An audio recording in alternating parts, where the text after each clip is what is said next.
standing by.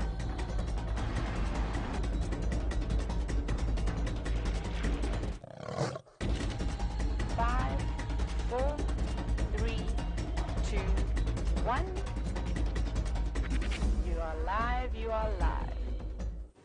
Good morning and welcome as always on our Sunrise Safari. My name is Jamie, and for his final drive before he goes on holiday, just to clarify, not his final drive, just his final drive before he goes on a very well-deserved break, is Brian Joubert, and of course the thumb along for the ride. The thumb, of course, goes on holiday whenever Brian goes on holiday. They have a vacation planned as of tomorrow, no, this afternoon, as of this afternoon, after this drive. But yes, welcome on your live safari experience. I'm going to keep my voice down because we're right next to the lodge. We are coming to you live from Djuma, Arathusa and Cheetah Plains Game Reserves in the Sabi Sand in the Greater Kruger National Park area of South Africa. And not only are we live, but we are also interactive, which means send through your questions on hashtag SafariLive on Twitter, or you can email them through on questions@wildearth.tv. And please do send us through your comments, your questions. We do love to hear from you. It's like having you on the back of the game drive with us. Right, with that sort of stuff out of the way, we do have the lovely Kirsty McLennan-Smith in final control with Lou. And Kirsty is also going on holiday, by the way, after this drive. In fact, they're all deserting us. James has left. James's car wouldn't start this morning, by the way. It was relatively hilarious. And Kirsty and Brian all disappearing. And then rejoining us in 2 weeks' time. Right, those of you who send through the updates about the Lions calling, I've just picked up his tracks, and I'm listening to the Game Drive channel, and apparently the Lions are still calling up in Buffelshoek, but at least one male has walked through since his tracks wander across quarantine. So yours is telling me that from his camp he can hear the Lions calling, but there must be others around, and I think that male might still be in this vicinity. And so I haven't picked up any sign of him, and I just want to chat to Brent because I know he headed in the direction of where those tracks were heading, and they haven't popped out here. Now bear with me one moment while I grab the Game Drive channel. Brent for Jamie.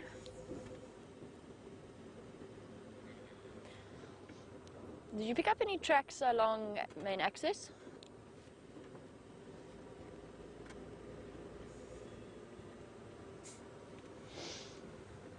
Copy. Brent says no, he didn't pick up any tracks. So, our lion could well be somewhere around here. I heard him as well, by the way, from the comfort and warmth of my bed. I heard the lions roaring away. Oof, and my fingers are very, very chilly. It's a chilly 9 degrees this morning, apparently, so 49 degrees Fahrenheit. Another coldish morning in midwinter in the African bush. So while Brian and myself search for this male lion, let's go over to Brent so he can say good morning.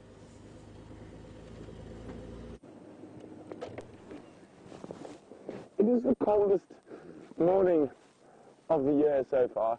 It is a bitterly cold 9 degrees Celsius. Last year, the coldest day was 4. I'm hoping it doesn't go that low, but by the way, I'm Brent and I don't like the cold. And I have Dangerous Dave the Dish on camera with me today. We've actually been working on a song for Dangerous Dave to the Gummy Bears theme tune, but it is a work in progress. And I'm going to have to wait till Brian and James come back on leave because my singing voice is not something I want to make you guys endure. So we're checking the western edge of Djuma at the moment. I'm throwing a bit of caution to the wind, and I'm hoping shadow might be about. So we're going to keep checking down here. As you can see, it's very cold. So 9 degrees, which I think is 47 Fahrenheit. It is our coldest morning of the year so far. And, oh, wait.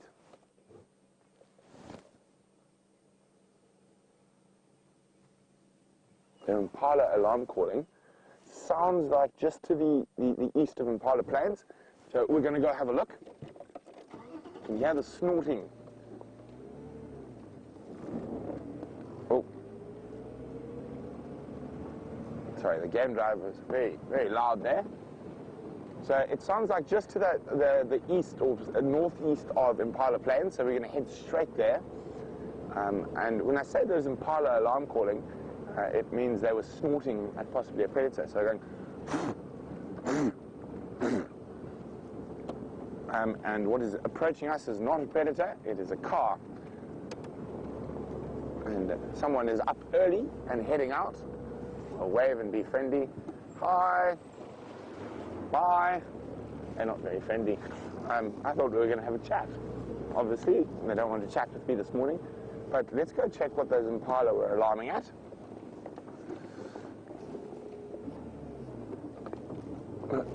Okay. So we're about to approach Impala Plains. The alarm call sounded like they were on the next set of open areas, so slightly further to the northeast.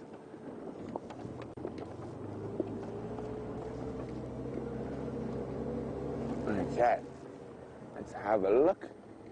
And remember, apart from being live and frozen in the African bush, we're also interactive.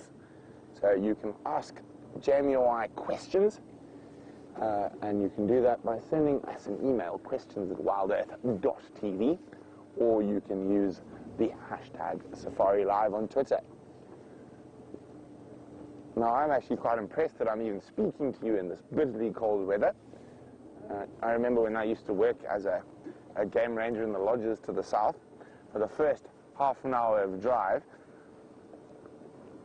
this is what you would get as one of my guests.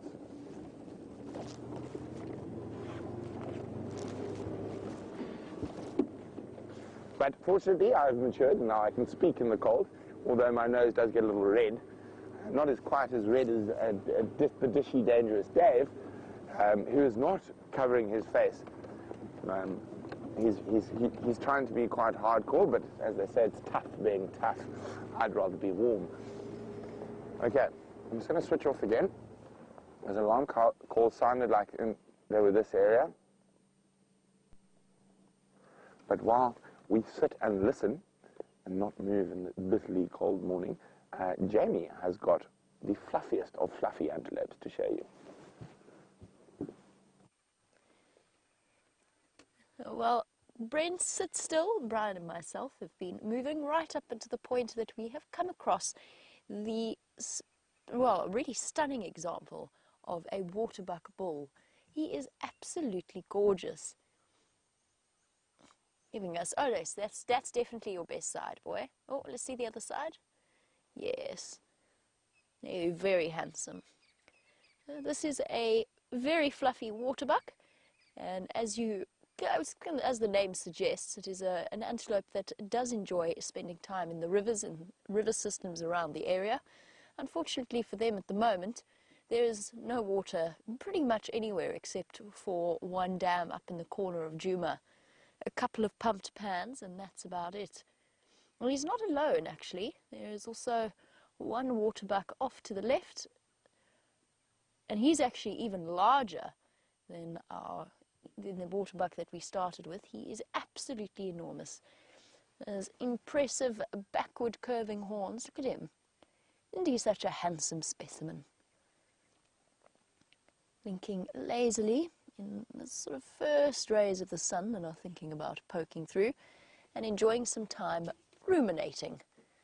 Just look at those horns, the ridges running along them. You can see where he's rubbed away the colors of the darkness of the keratin sheath. So see on the ridges there?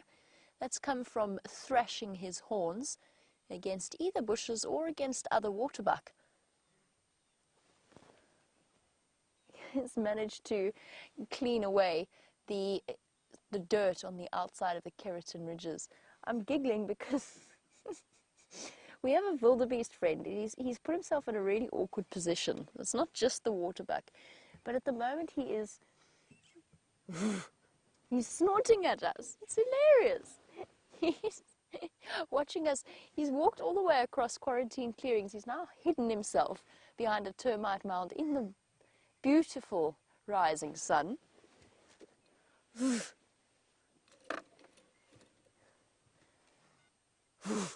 Yes? What are you trying to tell me, boy? I really do like wildebeest. But they are... we wouldn't call them the Einsteins of the animal kingdom. They are terribly impressive looking, built for speed and strength and stamina, not necessarily so much for brain power, although he's clearly decided that the termite mound between us and him is a... I'm laughing because he saw us ages ago, and he's decided to walk all the way behind the termite mound, and now he's going to stop and gently snort at us. Or perhaps I'm mistaken, perhaps it's not at us at all. Perhaps he's trying to have a conversation with his friends, the waterbuck, and we just happen to have intruded. Oh, that's beautiful.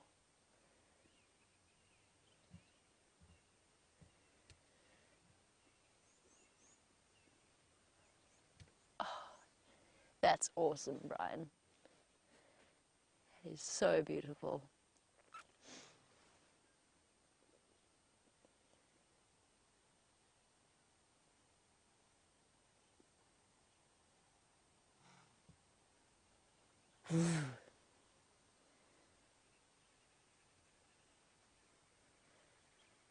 Isn't that absolutely stunning? What a way to start a morning safari.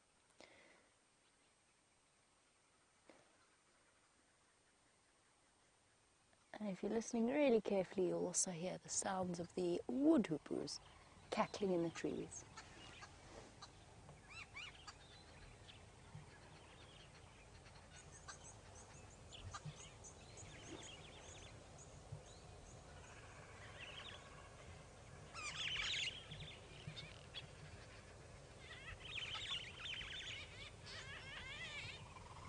A really truly spectacular morning cacophony. Here goes our starlings. Awesome, Brian.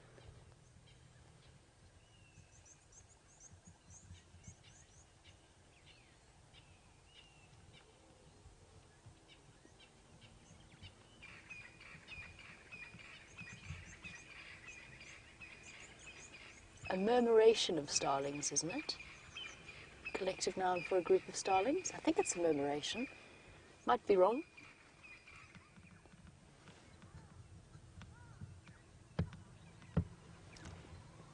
Beautiful. Time to move on to a much more action-packed scene with Brent.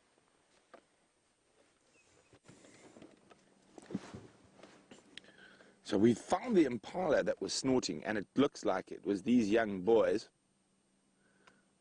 practicing for next year's rut. So snorting and headbutting, and now of course they decide to do it behind the only guarri bush. There we go, there they are. So unfortunately no predator, just teenage boys being full of testosterone, trying to show off. There we go, and looks like they might. No? Actually, we're having quite a serious little duel a bit earlier. And these boys, all of them are about 2 years old. So at about 3 will be their first year starting to properly participate in the rut and trying to get themselves some girlfriends. At the moment, they're still a bit young. So they're getting as much dueling practice as possible. Now, the impalas, as I like to call them, of course that's not their real name, they are impalas, I-M-P-A-L-A, but I definitely prefer the word impalala. They just look like impalas. What do you think, Dave? I agree. Yes, Dave agrees. We shall now refer to them as impalalas till infinity and beyond. Now, they are incredibly adaptable animals. So one of the few antelopes, oh, there we go, it is both a grazer and a browser, so they're able to take advantage of multiple food sources, and that's why they're so successful. Now, they have been in current shape and form for 1.6 million years, unchanged. So if you pick up a fossil of an impala from 1.6 million years ago, it is exactly the same as the bones you would find of one of these impala. Dave, is it missed on our lens? I think we missed it up.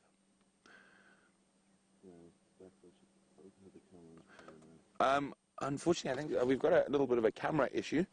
Our focus ring is slipping and getting stuck, so we might need to fix it quickly. As soon as we zoom in, it seems to be getting stuck. So what we do is we're going to jump across to Jamie while Dangerous Dave fixes the focus ring. So we'll be back shortly. Oh, dearie me, and the seems as though problems happening with Dave's camera this morning. Dave, of course, being the talented cameraman that he is, and the one that we are definitely not objectifying in any way, shape or form. We'll fix it in no time at all. Right, onwards, let us find, actually, you know what, before we go look for this lion, since we are here on Gallagher Shortcut, we might as well poke our nose in at the hyena den. I'm not optimistic, it's just been so quiet over the last few days in terms of hyena activity, but there are tracks up and down this road. One set of tracks, one hyena.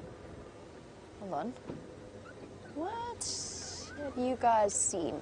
Or are you just looking into the sun?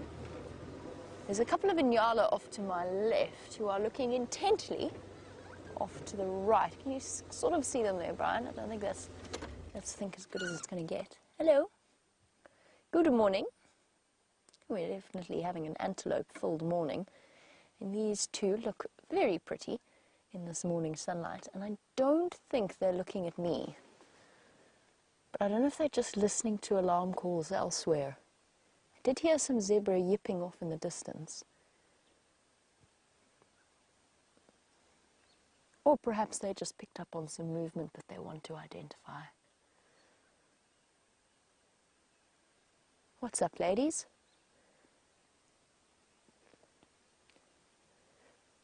So whenever you have a group of antelope, or more than one antelope, and they're focused in one direction, it's always a good idea to go and have a look and just see, or try and get an idea of where it is they're looking. Just because they all might be paying attention. You're not a Nyala. I thought you were an Nyala. You're a kudu. A very tiny, very fluffy, very lonely baby kudu. Shame, little one. Last time by one.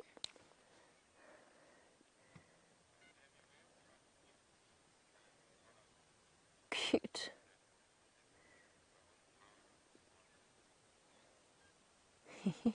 Shame, I wonder where Mum is. Oh, Brent, I don't know where his tracks have crossed out. I think he's probably crossed towards Gallagher Pan. I'm going to check Gallagher Shortcut and then make my way east from there. I don't know if you want to check along Zoe's. And Brent wondering where he should go and check. That was a surprise. I really thought that was a little Inyala. Shame, little baby. Where's your mom? Not the first time. We often see baby kudu on their own. They very frequently get separated from their mothers. But that can occasionally be a sign that there was some predator hunting last night. Whether it could even be wild dogs that separated them. Let's go forward a little bit. And Brent and I had this really heart-rending situation when we were in Kruger. And where a little kudu had obviously been separated from mom and had tried to actually, it was so young that that instinct to just make its way towards any kind of movement or life meant that it came and tried to suckle from my fingers. It walked right up behind me, it crept up behind me and started sucking on my fingers. It was so sad. Little thing was bleating. But when we went to try and get help for it, it disappeared into the bush, into the Kruger National Park. I don't know where this little one's mum is. Now in this case, we've got either a baby or a female Nyala. Baby kudu, female Nyala. Both of which are species, and the impala actually, that Brent had, both of which are species that have, only the males have horns. And good morning to Norman. Oh shame, this little thing looks so fluffy and cold. Good morning to Norman and welcome on the Sunrise Safari. The answer is no. There are no antelope here that have antlers that shed. I'm sure you know that is one of the primary differences between an antler and a horn. is the antler's ability to shed, and that, of course, is because it is made of solidified blood vessels rather than being made of solid bone, as is the case in the horns of all of our antelope. In some cases, with our wildebeest, for example, the female have horns as well, and in other species, things like nyala, kudu, waterbuck, only the males have horns. Well, good luck, little kudu. Shame watching it disappear off.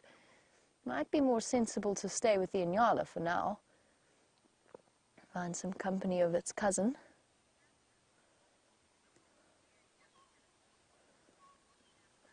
And Shamson, if this little one has been orphaned and it happened to come upon another mother, he wanted to know if kudu babies will ever, if kudu females will ever rear young that have been orphaned. Depends on the age at which they've been orphaned. I've never heard of kudu allo-suckling, each other's offspring, but just because I've never heard of it doesn't mean it doesn't happen. Just because it's never been recorded doesn't mean it doesn't happen, because of course it's very difficult for us to know exactly which kudu female is the mother of which calf, unless you see it at birth, at the moment of birth. But little antelope calves wean very quickly. You're talking about a couple of months and they are completely finished with their suckling experience. They're completely weaned. So at that point, if a little one is orphaned, even a little orphaned kudu, it will be allowed to sort of trail a group of kudu and stick with them and utilize this extra safety in numbers. So in that way, yes, it's not really raising the baby, but it is helping to look after it, sort of, in a way. Okay. Let's carry on, I think. Go and see what we can find at the Gallagher shortcut then.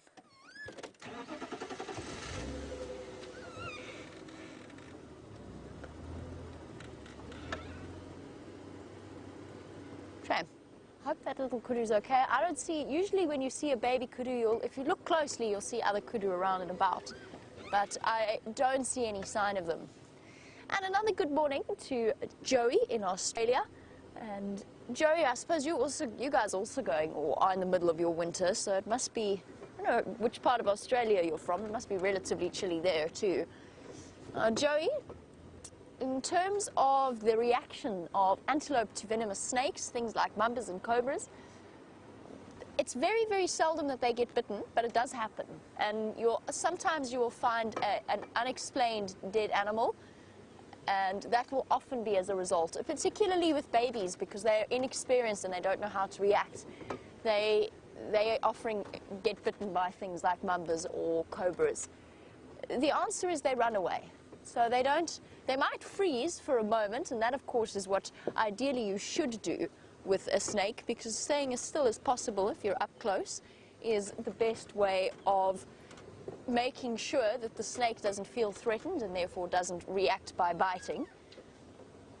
But for the most part, they will just turn and move away. That being said, encounters are relatively limited. The snakes are so good at picking up the movements of the vibrations of the animals and moving out of their way almost immediately, which is why you hardly ever hear of accidental bites with human beings.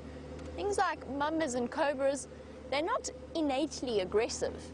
They will almost invariably move out of a person's way if they happen to stumble across them.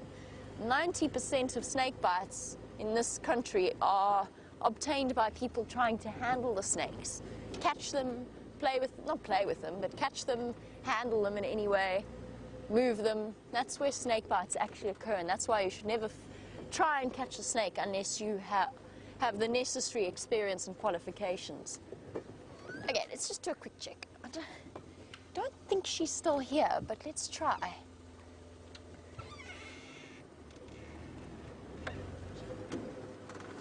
So while we creak and groan our way towards the hyena den, let's go over to Brent while we have a look here.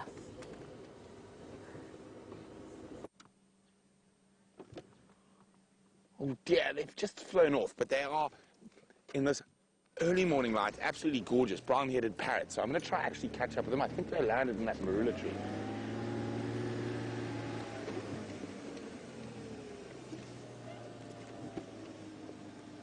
Ah, darn it. There's tracks of a big herd of buffalo, but they just skirt through the northeastern corner of Djuma and onto the north. Okay, Dave, did you see where those parrots landed? I think they landed in that apple leaf beyond the marulas.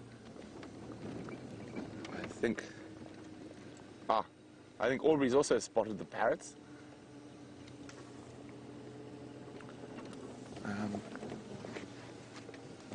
They land. I can hear them squawking. Oh, they flew. And they just moved into that marula tree. Okay, I'm going to move for you, Dave. Now, the parrots are going to have to move massive distance at the moment. Of course, being parrots, they like eating fruit, and there's not too much fruit about. They do eat leaves as well, especially in times of drought like this and during the dry season.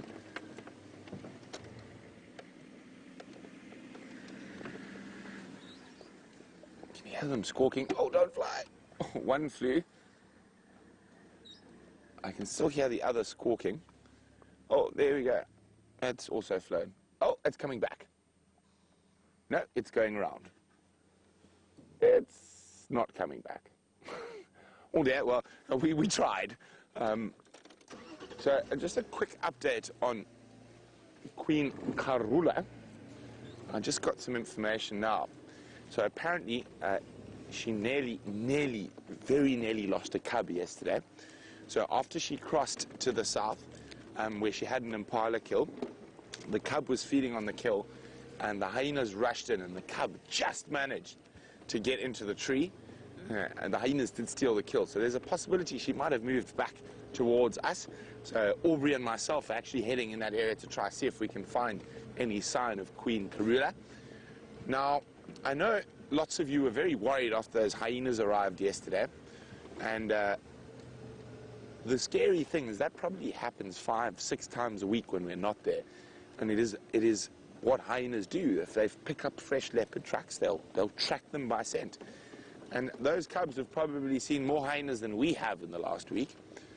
And near misses like they had yesterday is a very good learning curve for them. It makes them that much more aware and that much quicker to get out of danger.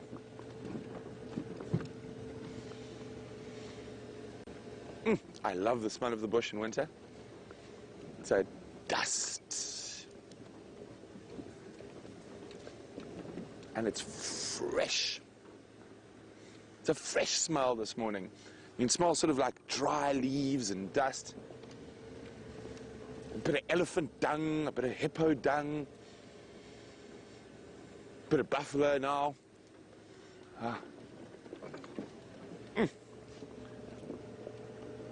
Now, Boyd, hi Boyd, Boyd's in North Carolina, and Boyd would like to know, would predators hunt more or less in winter? They hunt about the same amount of time, except they just hunted at more convenient times for us in the winter, because of the cool temperatures during the day, and it gets colder earlier. They're more likely to hunt for a bit longer in the mornings and a bit earlier in the evenings. So I wouldn't say they hunt more or less, they just hunt at more convenient times for us. In the summer, a lot of the hunting takes place about 10 p.m. till about 1 a.m., whereas in the winter it takes place from about 5 p.m. to about 8 p.m. So it's just because it's cool, it gets colder quickly, so that... Sorry. I thought I saw...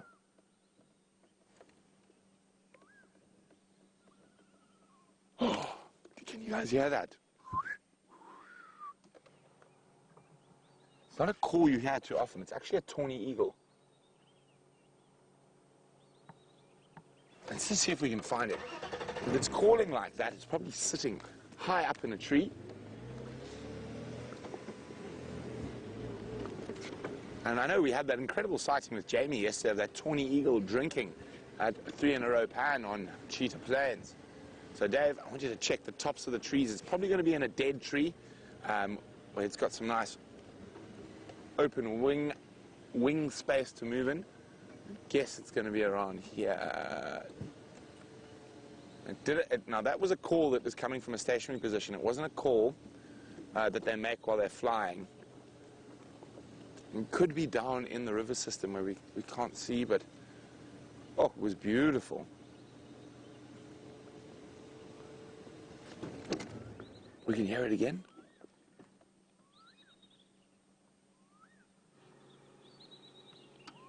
Can you hear that, Dave?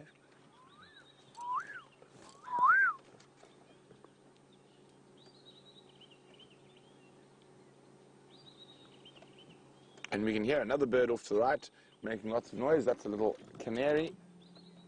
Not nearly as interesting as a massive eagle. So I think we're going to keep looking for the eagle. The canaries, of course the canaries are beautiful, but I really want to see if we can find that eagle calling for you.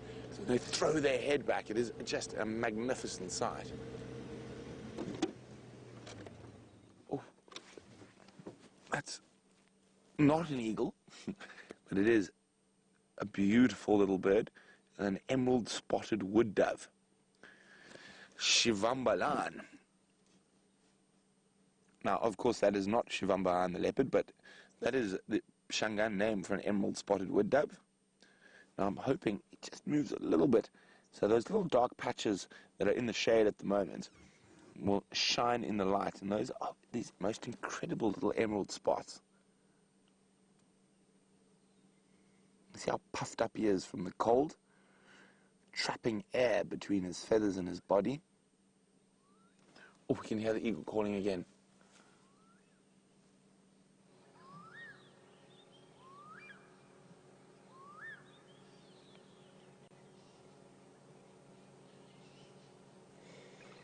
Oh, off he goes. Isn't that lovely? Oh,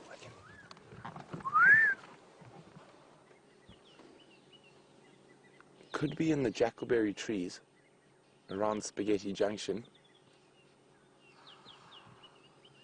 We're going to go closer there. So where Dave is showing you those big trees in the distance, that's where it sounds like that eagle. Oh no, I can see it! It's very far away though. Through that gap, to the right.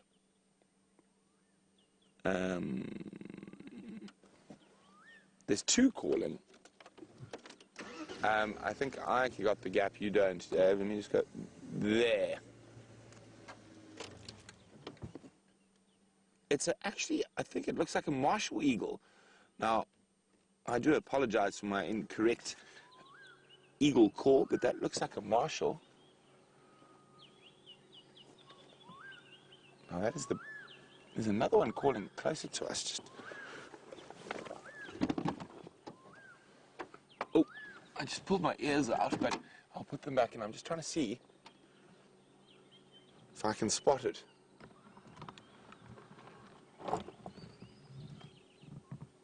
It sounds like it's down in the drainage system.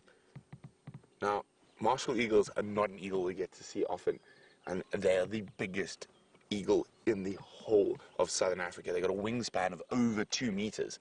I'm not sure what that is in feet. I apologize immensely, but it's a lot of feet.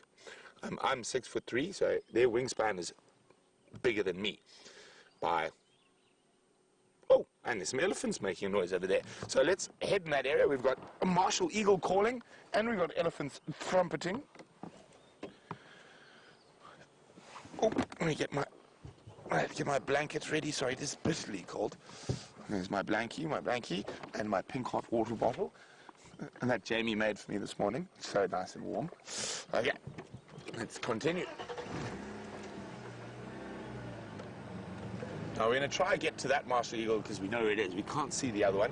And then we're going to loop our way back there because there's elephants trumpeting as well. Now, see, this is the wonderful thing about being on safari every day. I consider myself an above-average birder. Now, and a lot of the predatory birds, a lot of their calls sound quite similar. And there's slight nuances now that I have learned because I haven't seen a martial eagle in so long, and you forget stuff. And this is incredible about nature. It reminds you. Obviously, I needed to brush up on my martial eagle calls. So the martial eagles are calling profusely this morning. And he's got the wonderful little on the end. It probably doesn't sound quite like that, but that's how I remember it.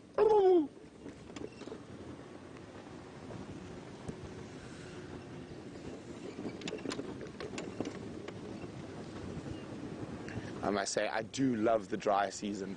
Although I complain constantly about being cold, a hot water bottle, some mitts, a scarf, and you A to go. And for me, the mornings at this time of the year are just my favorite. I mean, you got not a cloud in the sky.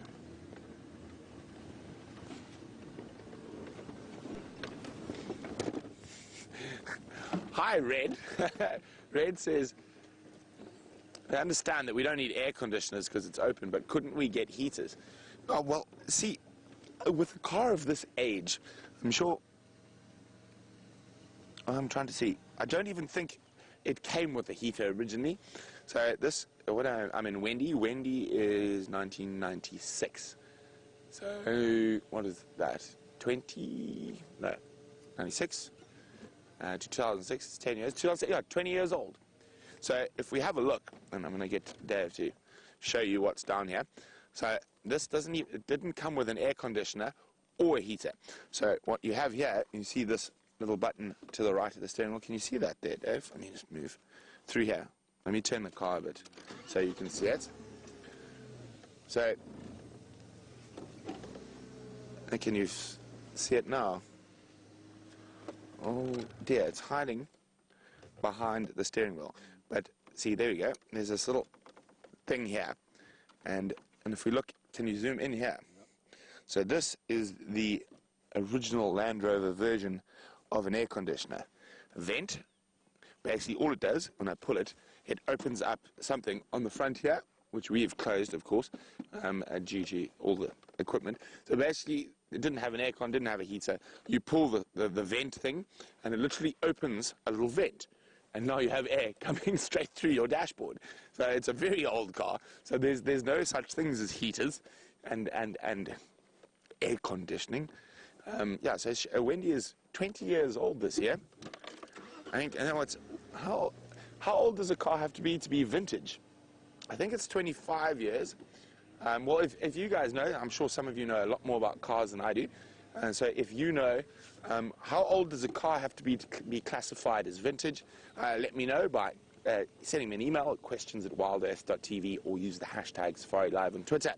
So while we discuss, or Dave and I discuss, what is considered a vintage car, let's go to Jamie, who's probably following up on something far more interesting than vintage cars.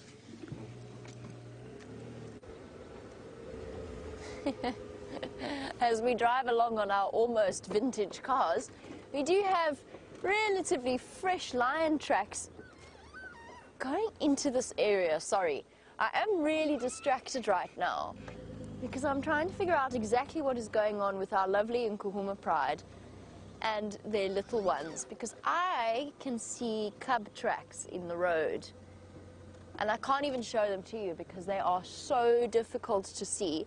They're in a stony, rocky area. Let me just try going a bit further forward. All of the calling, I think they're in Buffelshoek. Most of the things that I can hear, most of the calls that I can hear are coming from the Buffelshoek sides, a property that is to the north of our boundary, unfortunately. So a place we can't go. I'm hoping perhaps there's a female with the bigger cubs somewhere here. I can't get a good example to show you, sorry. Let me try a little bit further ahead. They have been driven over as well, which also doesn't help. But there were definitely little cub tracks in the road here. Let's see if they go off this way.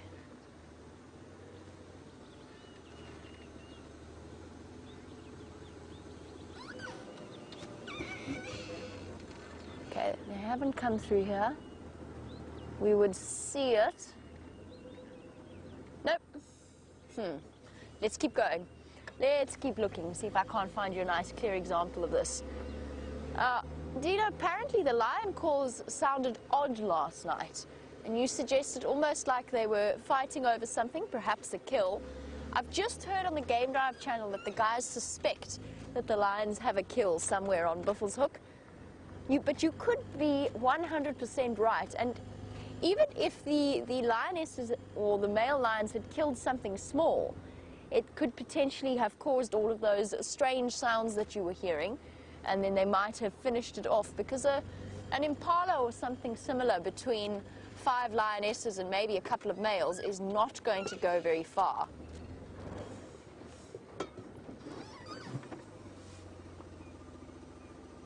See, to me, these look like little lion cubs. Let's just go. Oh, sorry guys, I'm struggling to try and show you this, but they're in the road and they're a little bit clearer, so let's try. Gives me a chance to have a look as well. Can you sort of get those up there, Brian? I know the light's not fantastic yet, but I do want to just hop out and have a look. I'll show you now where I'm looking. They're all over the show. Sorry everybody, it's always a bit of a laborious process when I get out of the car, because I have to remove the hot water bottle that is under my jacket. They're very difficult to see. Better just check that I'm not about to bump into an angry lioness. These almost look...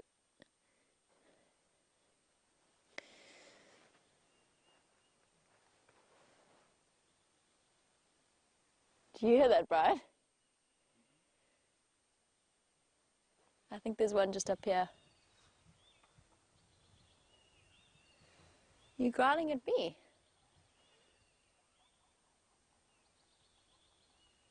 Okay, let me show you these tracks quickly. This will keep an eye out, Brian. The tracks are here, going up this way. They look at this point almost like male leopard tracks, except they're not. They are most definitely not, and the reason I say that is because there's 2 sets of them. There's actually another one over here, moving up this way. I think this is lion cubs, but where's the adult? Such tricky soil to see this in. There should be adult tracks somewhere here, and there's not. Unless she's walking on the side here, in which case we never, ever see them, or somebody's driven over them. But these are the tracks here. Back track, and toes over here, 2, 3, 4 toes. Immediately those toes, the shape of those toes is wrong for a leopard. They are too pointed. There's something much more teardrop shaped about the track of lion cub. I heard something there. Let's go investigate. I don't want to delay too long in case they're on the move. Let's go see what I heard. I might even have been getting a low rumble at me, although I don't think I'm close enough. Lions are incredibly kind in the sense that very often before they... Sorry, I've got to tuck myself back into my hot water bottle. Before they charge or get cross with you, they usually warn you with a gentle growl. And I think that's what I heard there.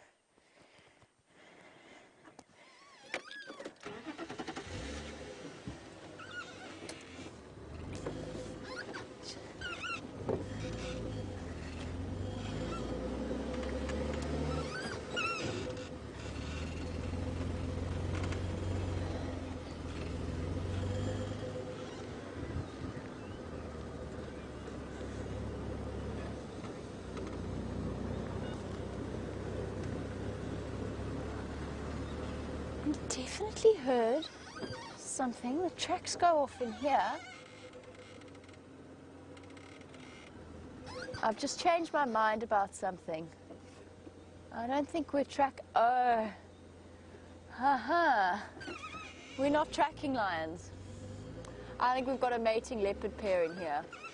So the toe shape, it's not lion cubs. That's why there's no adult. There's a mating leopard pair in here, and we're going to find them because we're going to find them by sound. This is awesome. Been a long time since we've had mating leopards. Let's go in here onto the fire break, and we're going to go and sit and listen, because that's what I heard. That's what growled. It's not them growling at me, it's them growling at each other. Now, Safari Dean, sorry, I got totally distracted. No, the drought doesn't make it harder for ambush predators. Although you are right, there's less cover for them. There is There's a big log there. There's less cover for them. Their camouflage is incredible, and all they have to do is wait around water holes, and the animals have to come in that direction. And no matter how bad the drought gets, this sort of strychnos cover is going to hide them. Okay, let's sit. We're going to hear them again. We're going to hear them soon, I hope. Unless they're moving in this block, which is going to be a nightmare. Could it be Mvula and Xiluva? Or is it Tingana and another male? Oh, not another male, sorry, definitely not Tingana and another male. I mean Tingana and another female.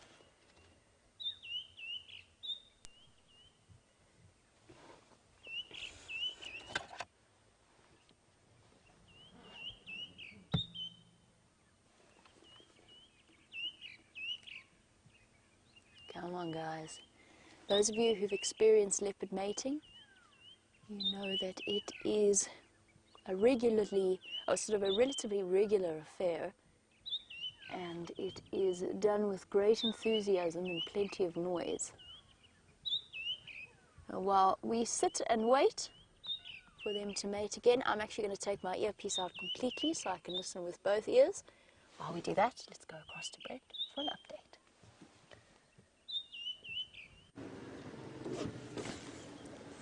Hi. So we're on the southern edge of Djuma. Aubrey's been checking from Shabam Road, and I've been checking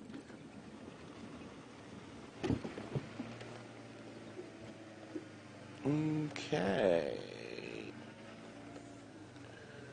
Oh, I just hear Jamie's had more audio of mating leopards. I just want to check this track here quickly. It looks like it could be a bit old. It's definitely Queen Karula, but I don't think it's fresh. Do you see where I'm looking, Dave? To the right. There. I'm just going to move off the road here quickly. And yes, no, the more I look at it, the less fresh it gets.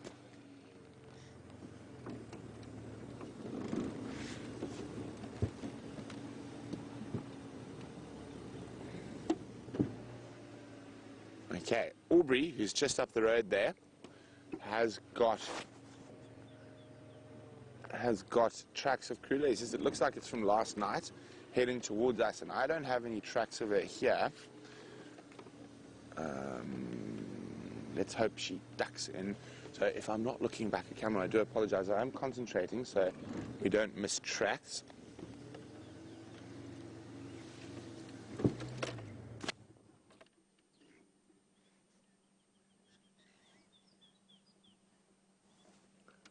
Thought I heard a Franklin alarm call, but no, I think it was probably just a noisy starling. And there is the noisy starling as it flies past. And the next second noisy starling flying past. Oh, that one landed. A Birchall's starling. It always pays to use your ears out here in the bush. They will find you animals before your eyes do, very often.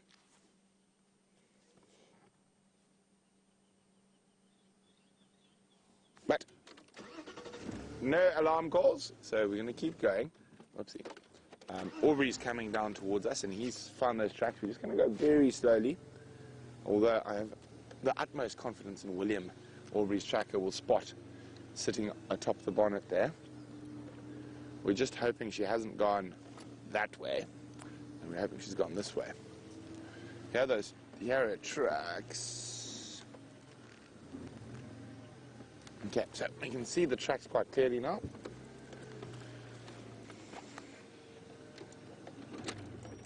Okay, there we go. There she is, walking down the road, but I don't see where they go. They have been driven over, but this is a very busy road, so that is not unusual. I actually think these tracks are from yesterday morning, to be honest. I'm just going to chat to Aubrey quickly because I did see them yesterday morning, and I don't think these are from last night.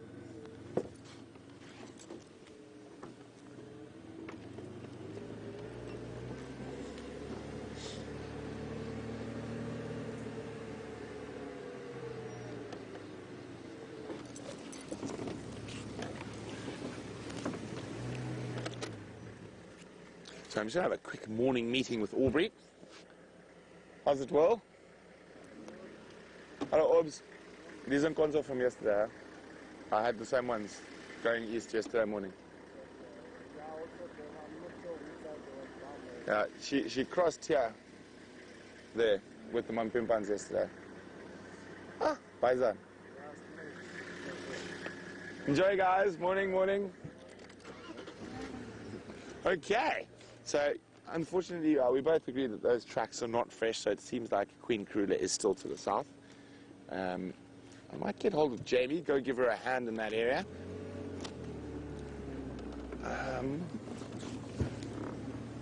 Let's just have a quick look, see if there's any fresh tracks.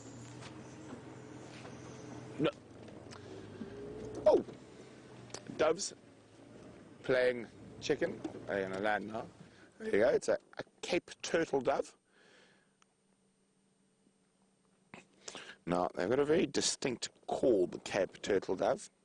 Now, a lot of people think they say different things. So a lot of people say, they say Cape turtle, Cape turtle. A lot of other people say, they say work harder, work harder. I personally think they say drink lager, but of course it's up to you to decide what the Cape turtle dove says.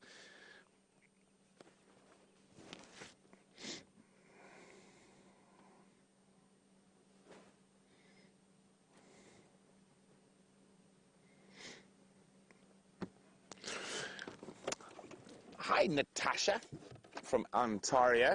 So Natasha, of course, knows a lot more about being cold than we do out here. Canada is not called the Great White North for nothing. And I think your summer's probably akin to our winter. Now, Natasha would like to know if there are any birds we only see in the winter months. No. So we see all the bird species that we see in winter, we'll see in summer. Sometimes it's harder to see them due to the thick foliage. Now, a little bit further to the west of us, closer to the mountains, you do get altitudinal migrants. Of course, we've got our intra-Africa and intra-continental migrants, like the European bee-eater and the European... What was that? That was not there yesterday. I know, I drove this road a lot yesterday. I think it's the same male line that Jamie was following, but he went to Buffels Hook. So we're talking about the intra-Africa and intercontinental migrants. So our intercontinental migrants, European bee-eaters, European rollers, steppe eagles, steppe buzzards. Oh, we can go on and on and on. There's lots of those. And then our intra-African migrants, a lot of our cuckoo species, flycatchers, paradise flycatcher that move between Africa. And then altitudinal migrants, and that's a far less of a move. And my favorite of all favorite altitudinal migrants comes down from the forest in the Drakensberg, and it comes down to the foothills. So we're a bit too far. So in the forests around the foothills of the Drakensberg, you get the white-starred robin. Now, I think... There we go. Oh, I must turn the volume up there. One of my favorite calls. Now, at my parents' house, which is a lot closer to the mountains, we get white-starred robin in the riverine forest because they've moved down from the mountains as it gets really cold and snowy and frosty. So during the winter months, they actually move down, but right to the edge of the Lowveld to enjoy the warmer climes. And it's a really, really cool bird, and it's actually quite a rare bird. Not many people have actually seen white-starred robin. I've been quite lucky. I've seen a lot of them. But also, you always find what you're looking for. So I'm always looking for them, so I tend to find them. And also helps if you know where to look. So it seems like Queen Karula in the south.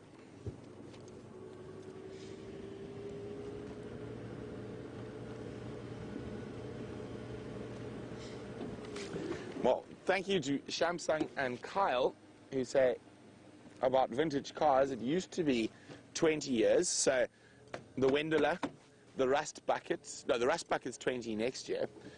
The Jigger's 21. Unfortunately, I think Jigger might be terminal. We'll find out later. It's still at the car doctor in Pretoria.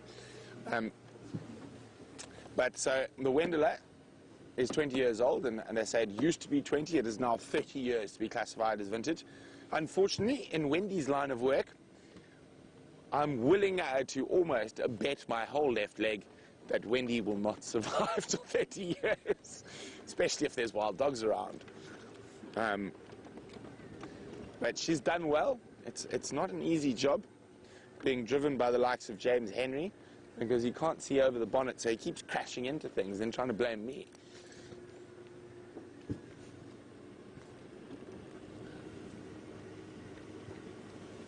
Now, these are incredible little vehicles, but they do have a very tough life.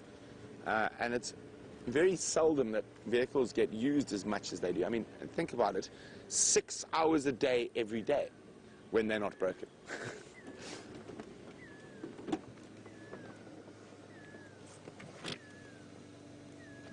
Okay, we can hear that. Now, that is a little owl calling. Well, trying to find the owl is a different story. I mean, it is about 10 centimeters tall, so it's tiny.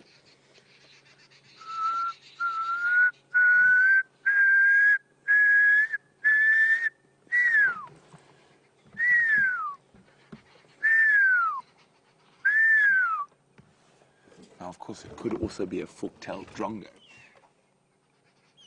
Yes, it's a fork-tailed drongo. So they mimic the owls to beat them up.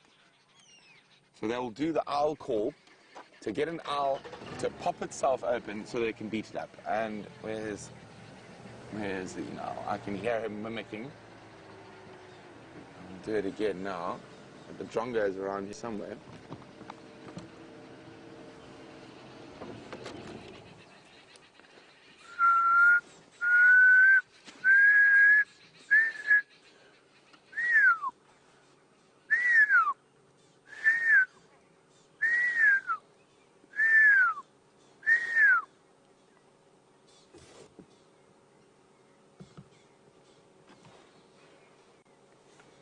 No, it's not answering.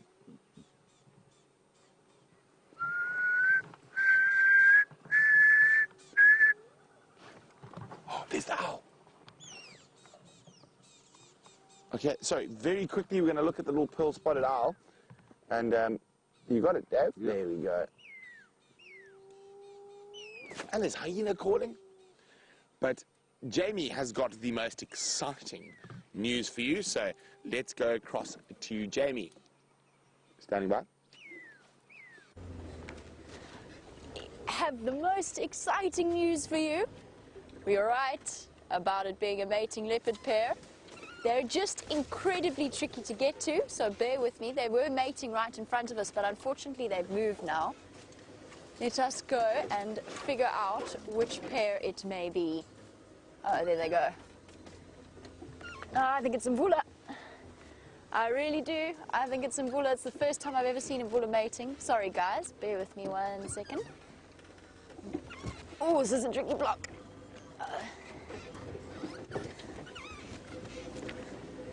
I don't know which female it is, though. And it can't be Karula, it can't be Shadow, and it can't be Tanni. You good there, Brian?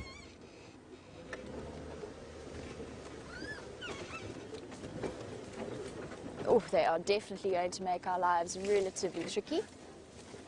They're going to pop them out in front of us. Let's just see if we can figure out who we've got here. There we go. I'm inclined to say that's Mvula. And his lady friend coming behind. I have no idea who that is.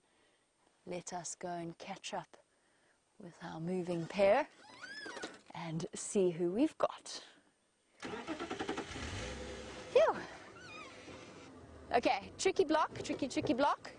Everybody hold on, it might get a bit noisy.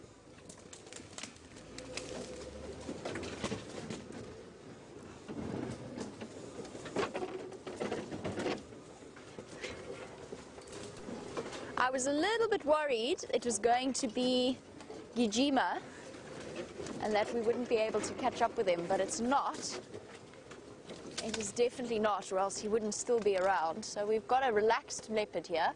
We've got 2 relaxed leopards, oopsie, and 1 stalled vehicle.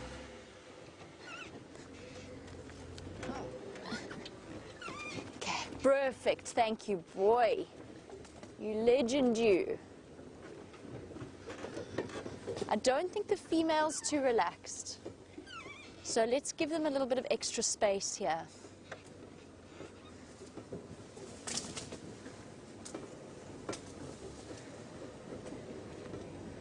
And I think, James Richard, that it is Mvula and Xiluva, but it would also be my first time seeing her, and I don't want to startle her or scare her.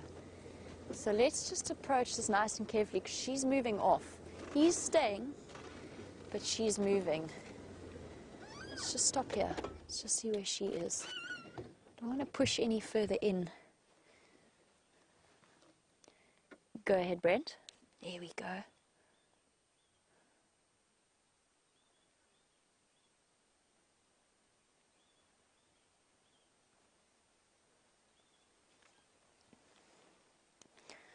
I'm in the block just west of Gari Cutline. I'm not sure this Mvula is too relaxed. Oh, there she is, there she is. Oh, she's coming back.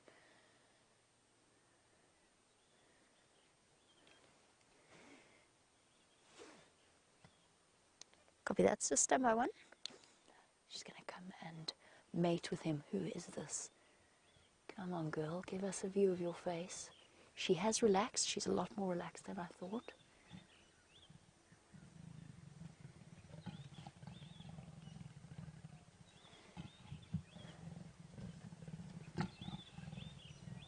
Awesome.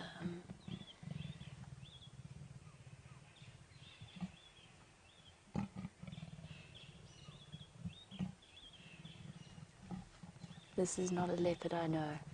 It's Mvula, and this must be Xiluva.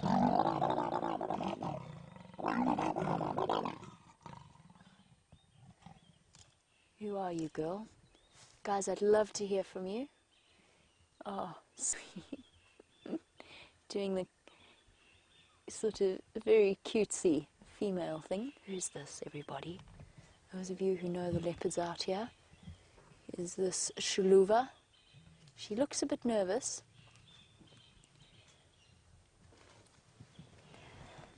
Okay, we're gonna really struggle through here. I'm gonna get hold of Brent. I'm gonna get him into the area to help us out.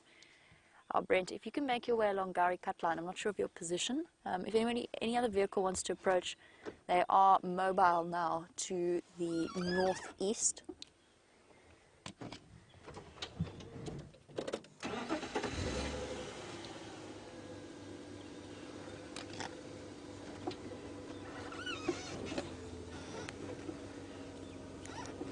Copy that, Ephraim. I could lose them in this block.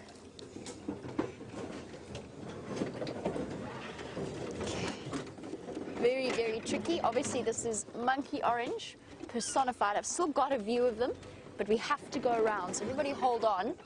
Oh, how big is that stump? No, we can do it. Guys, I need to get around this particular patch. I need to concentrate on finding our leopards, which is terribly exciting. So while we do that, let's send you over to Brent, and I'll catch up with you shortly.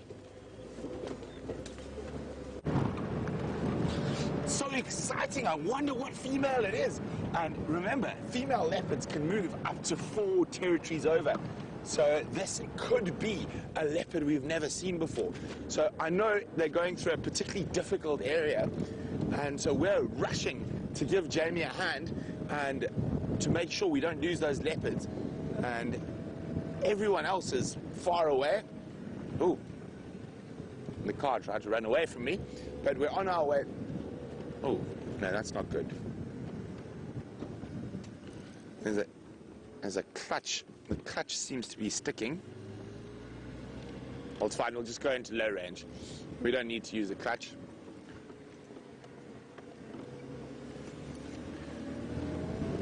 Okay. Hold on. Sorry, I'm just feeling this.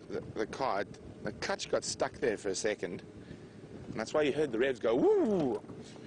Well, she might not be a vintage if you're officially vintage, but in my eyes, Wendy's always vintage. Good girl. Please don't break. Please. Now, of course, our vehicles... Okay, so I've just heard that we're quite sure the male is Mvula, but no one knows who the female is. Mvula, you old stud, you. I mean, he shouldn't be mating. Is he just trying to sneak in there? Hopefully, for Mvula's sake, Tingana doesn't hear them. Otherwise, he'll definitely come make his presence known.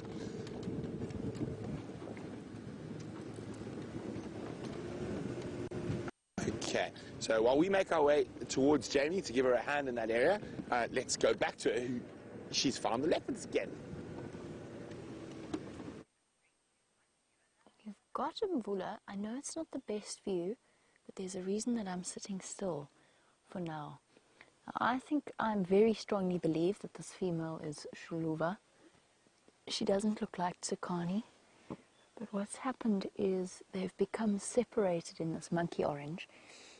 She's not skittish, but she's not 100% relaxed with us. So we're just going to sit tight for now, and we'll wait for him to lure her back to him. She's not going to resist his attentions for long. But I do want to just hop on the Game Drive channel and let Ephraim know.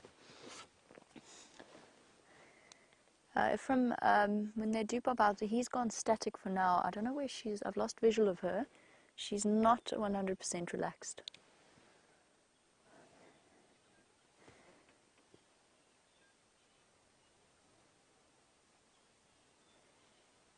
He's having a little bit of a clean. I think we can go forward a bit just to get a view of his beautiful face. Yes, what a marvelous way of starting off a morning then with mating leopards.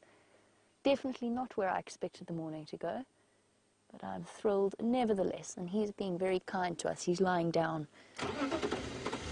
So let's reposition once to get a view of him, and then we'll stop and we will wait.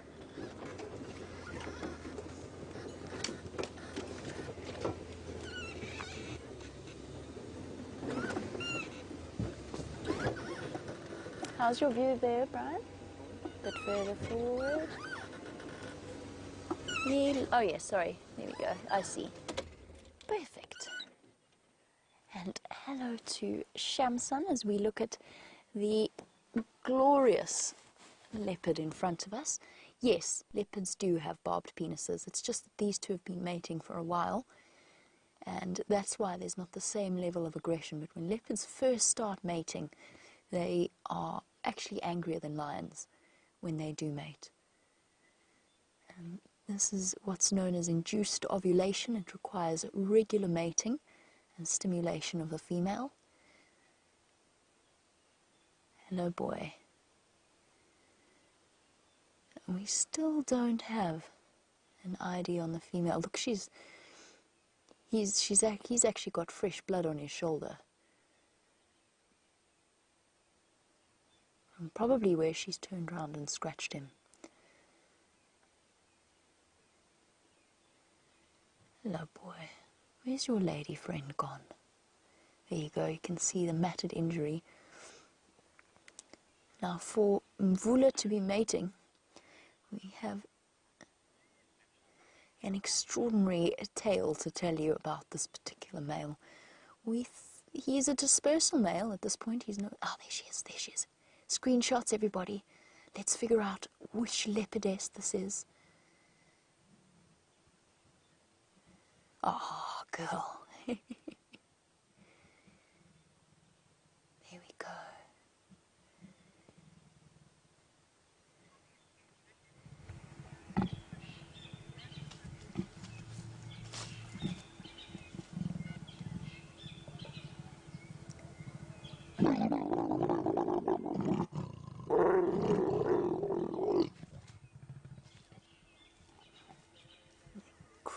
sound effects that accompany a leopard mating. There you go, James Richard. James Richard thinks it looks like Xiluva. I don't know what Xiluva looks like, to be 100% honest with you. It's definitely not Tsakani, you are right. This leopardess is too old to be Tsakani. And we've also got a view of the yellowed teeth of Mvula. Oh, this is so awesome, a new leopard. So exciting.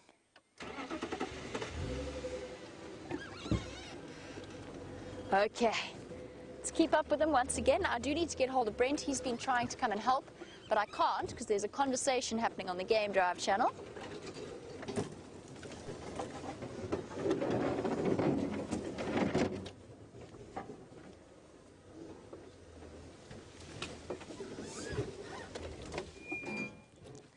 Okay, girl. All right.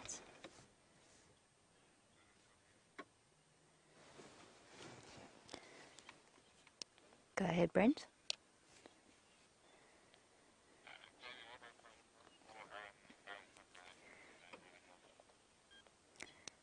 Brent, we're quite far up Gowrie Cutline, or quite far north up Gowrie Cutline. I'm not even sure you'll have a signal here, but keep coming. I'll let you know when I've got your audio.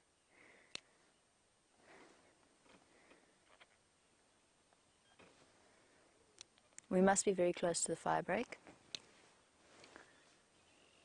Sorry, guys. Just helping Brent get into the sighting. The reason we're putting two of us in here is just because we run the risk of losing these two marvelous leopards, and this is too exciting an opportunity to miss. To have Mvula, who was the dominant male in this area, mating once again with his lovely lady friend, his mysterious lovely lady friend, is just too marvelous for words. This is actually the first time I've ever seen Mvula mate. I arrived just at the point where Tingana became dominant in this area and actually started to push him out of his normal territory.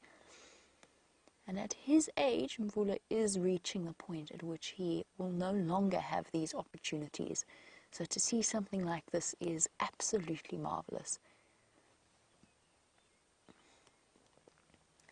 Mvula used to be essentially the king to Karula's queen. Now, who is this, everybody? I think Xiluva. Whoever she is, she's certainly... Oh, look at that beautiful face, green eyes. She's certainly enthusiastic about him.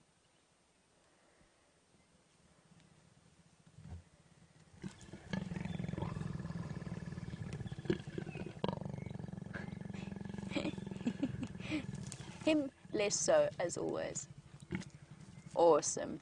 Thank you to Ellen Fowler, who says that it is Xiluva indeed. World, meet Xiluva. Xiluva, meet world, although she's more distracted by Mvula, who's showing her every enthusiasm that we've come to know and love of male leopards. Okay, if you insist.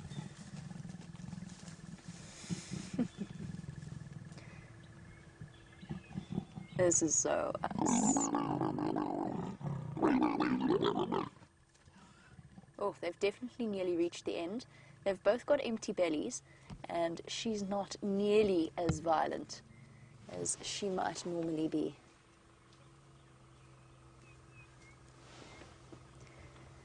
Awesome, awesome.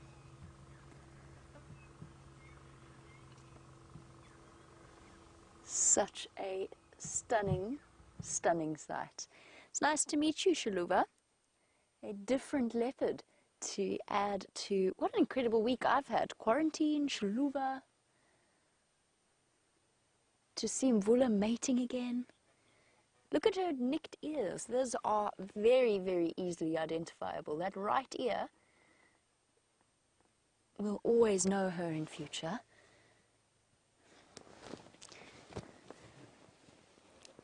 And is Ingrid now mobile again towards Gowrie Cutline?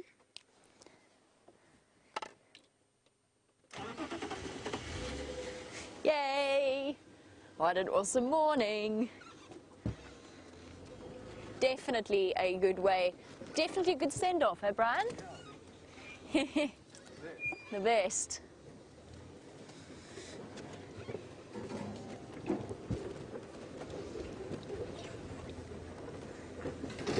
The wonderful thing about mating leopards is when you find those tracks, when you find those fresh tracks, you know you're going to find them because you know they are going to make a noise.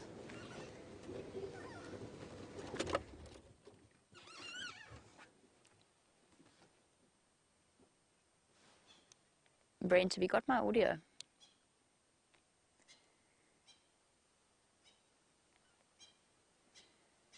No.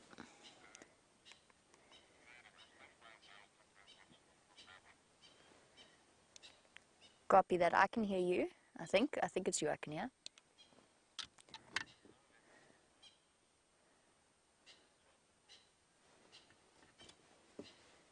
Copy. Where those Franklin are calling, that's us.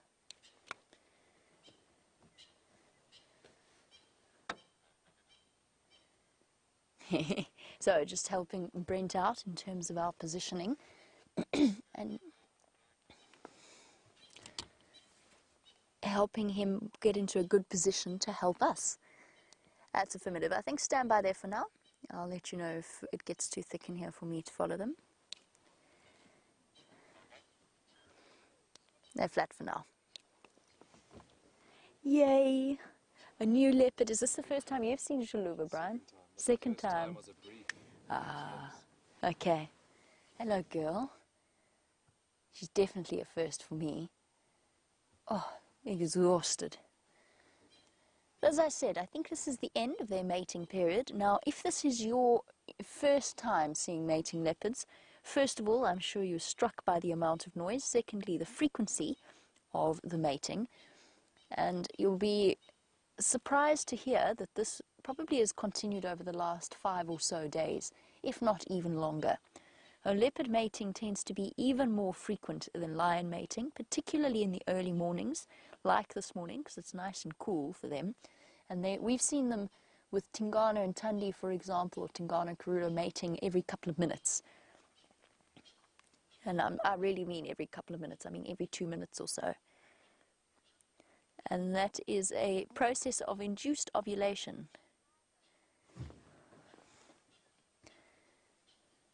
Oh, well, there we go. We've got an interesting aspect to our storyline. Now, this is something I didn't know, but Paige in Tennessee, Mvula is a potential father to Xiluva. So the plot thickens here a little bit, as it always does in the cat world, because they are not bound by our rules of morality, so to speak. It's not Paige's question, of course. Paige is just telling me that, which is something I didn't know. Look, we never know with leopard fathers until the paternity tests are done. Hopefully, I'm really hoping, this is the weirdest sentence I think that's come out of my mouth in a while, I'm really hoping that Xiluva decides to defecate, because then we can collect her scat and we can deliver it to Panthera to do DNA tests on, because of course you never know who a leopard's father is. But if Mvula is her potential father, let's say he is, the disadvantages page, there aren't actually major disadvantages, not initially. So the cat lions, the leopards and so on, they can usually their genetic structure can usually withstand about 6 or so generations of inbreeding. It's not ideal. So it's interesting that Mvula has managed to stay as dominant as he has in this area. I didn't realize he had, because Xiluva, I don't know how old Xiluva is, but she doesn't look young to me. She doesn't look Tsakani's age, for example. So I'm impressed at Mvula's longevity, because usually inbreeding within leopards is prevented by the males. By the time their daughters are old enough to mate, males have usually lost their tenure. Mvula is being very bad and bold and very brave to be where he is at the moment. He is right in Tingana Central Territory. But who knows what conversations and challenges have gone on while we've all been tucked up sleeping in our beds. Perhaps there's more to this than meets the eye. Well, we certainly can say that Mvula is not yet done with life. So disadvantages of inbreeding: a lack of genetic resistance, obviously, to disease, because you've got a lack of genetic variation. That is always a negative. You want, in any species, as much genetic distinction as possible in order to have more genetic resilience to things like diseases. When lions or leopards have been inbreeding for generations, you also get dwarfism, or Down syndrome becomes more common, or a similar effect to Down syndrome. Growth defects, short lives, weak teeth, weak joints.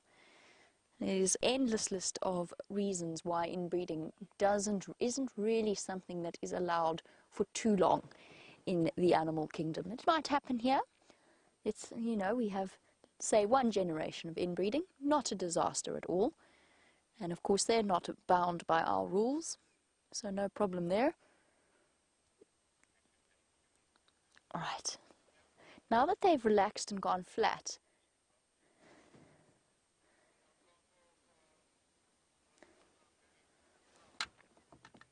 let's try and reposition. Now, Shamsun, this is exactly what happens when leopards are mating.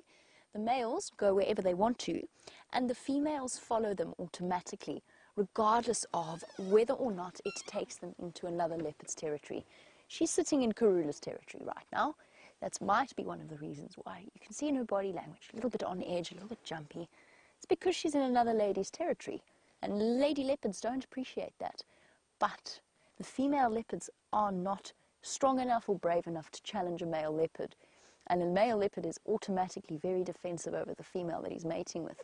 So what could happen, potentially, is Karula, and it has been seen before on the live safaris, Karula might come and stand and watch. And you can only imagine the thoughts going through her mind.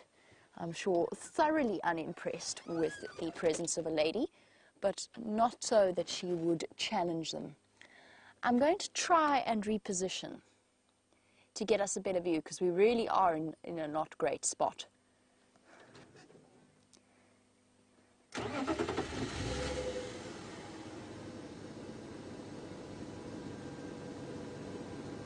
Lovely. So she's younger than I thought she was. Thank you to Ellen Fowler. We are looking at the older offspring of Nkanyeni, the leopard that has still managed to escape me, but currently has one young cub around Cheetah Plains. She was born in November 2013, so she's nearly 3. But she is skittish, that I will say.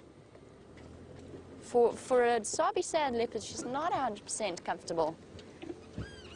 So she's got a spot pattern of 3-3, and Xiluva, by the way, which is something that we knew, means flower, which is a lovely name.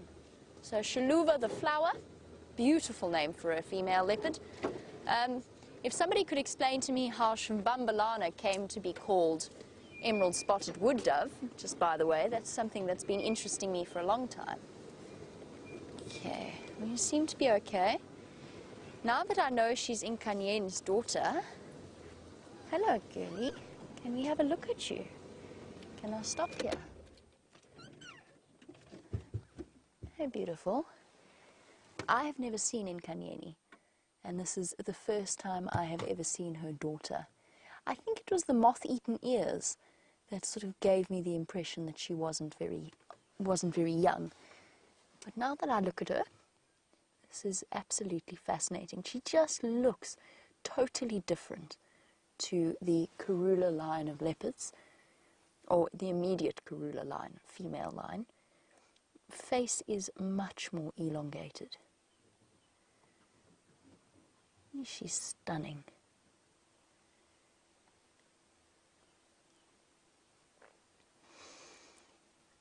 This is truly wonderful. He is totally hidden. We're still not in the best possible spot, I know, with the sun behind them. I'm going to keep trying. I just wanted to stop and get a view of her and also gauge her behavior, since she is a leopard that I'm unfamiliar with, and I want to make sure that we don't make her uncomfortable. But I think what we can do now is we do a bit of a longer loop, and we will get all the way around to the other side and have a slightly better view. The tricky thing, of course, with positioning a vehicle with mating leopards is as soon as they decide to mate, they immediately move, and they almost invariably move somewhere more tricky. And one last look from this angle at the lovely Xiluva.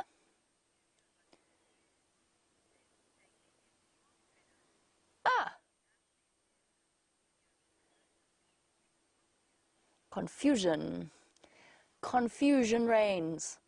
The identity of our lovely leopard. Let's get a spot pattern quickly. Excuse me, girl.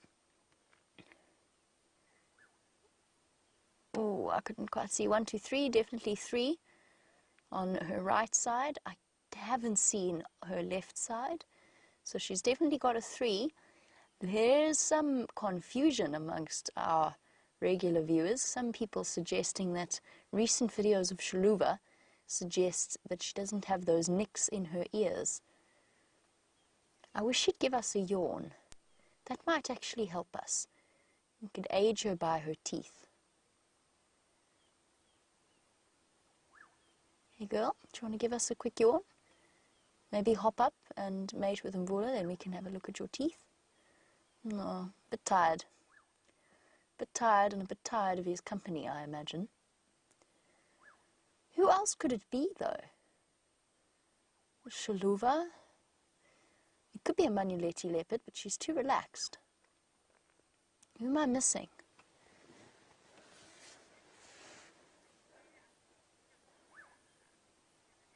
Well, Canada Keith thinks he saw 4 spots on her top row of her right side.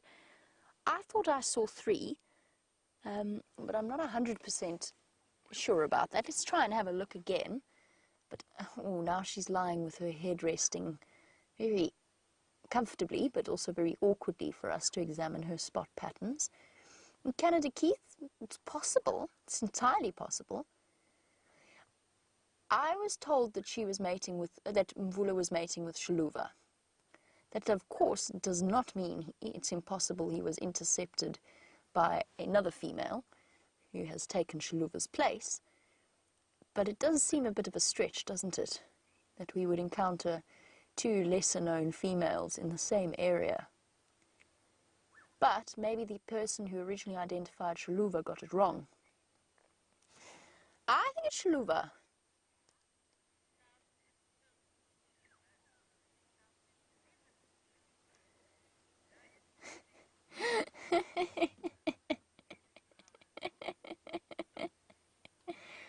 Okay, well, at least I feel comfortable. There you go, spot patterns, guys. It looked like a 3-3, to be honest.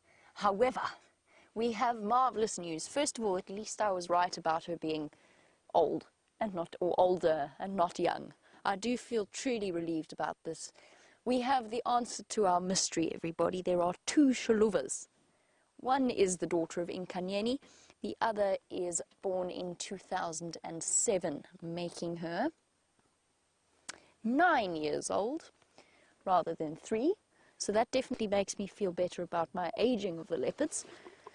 I was starting to question my own sanity there when I said to you all, she's not a very young leopard. Well, there we go. She is 9 years old. Her name is Xiluva, and not much is known about her except that she shares a name with Nkanyeni's cub. So what we'll do is we'll do some extra digging and research, although I fully trust Ellen Fowler's information that she has sent through. I definitely do. But let's see if we, as a collective initiative, don't manage to dig up a little bit more information on our beautiful girl. Hello, mystery cat. Turns out you've got the same name as somebody else. You've been causing us much confusion here.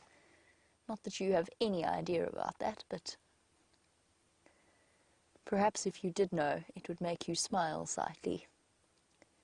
Up we get. Which way are we going to go, lovely lady? To tempt the magnificent Mvula. I'm going to sit on your head behind the tree. Ah. Sorry, everybody, but there's no point repositioning now. We'll get a clear view in a bit later. Oh, Mvula, takes him a little while.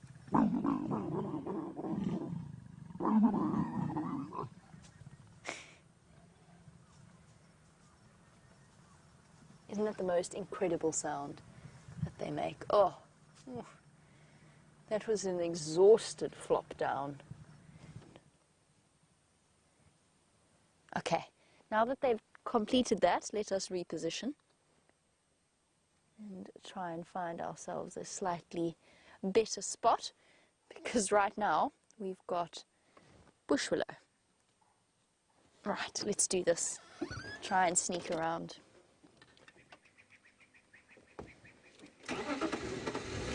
I am so excited to see a new leopard.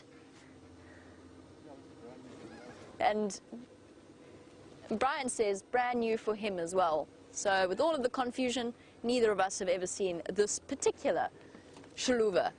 Xiluva 07. 007 Xiluva or something. I don't know. We'll figure it out. We'll have to make up a name, not a new name, just a way of distinguishing between the two. While we reposition, let's go over to Brent. I'll catch up with you shortly.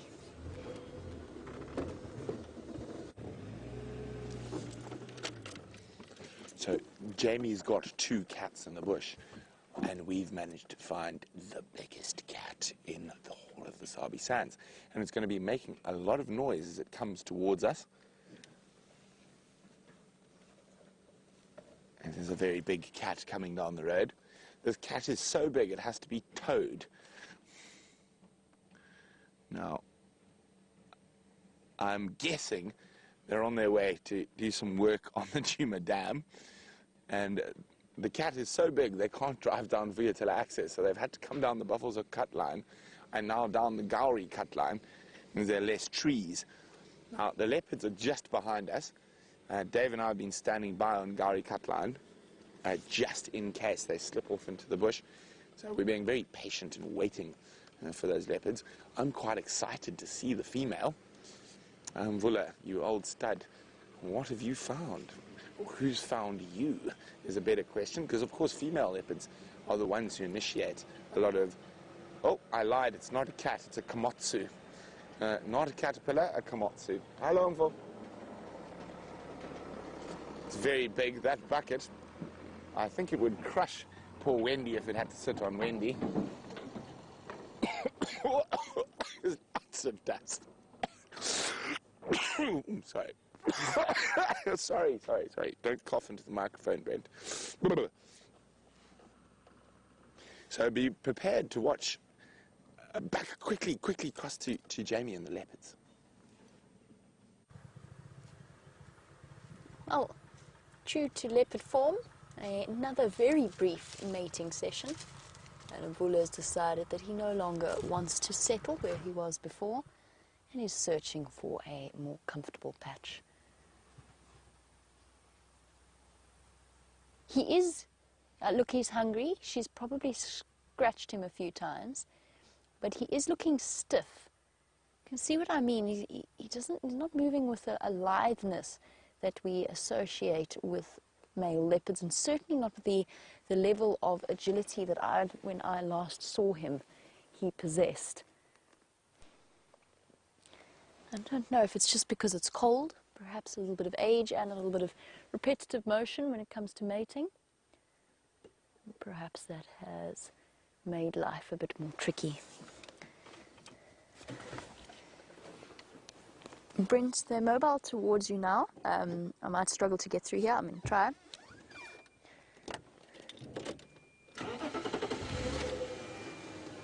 And hello to Ellen.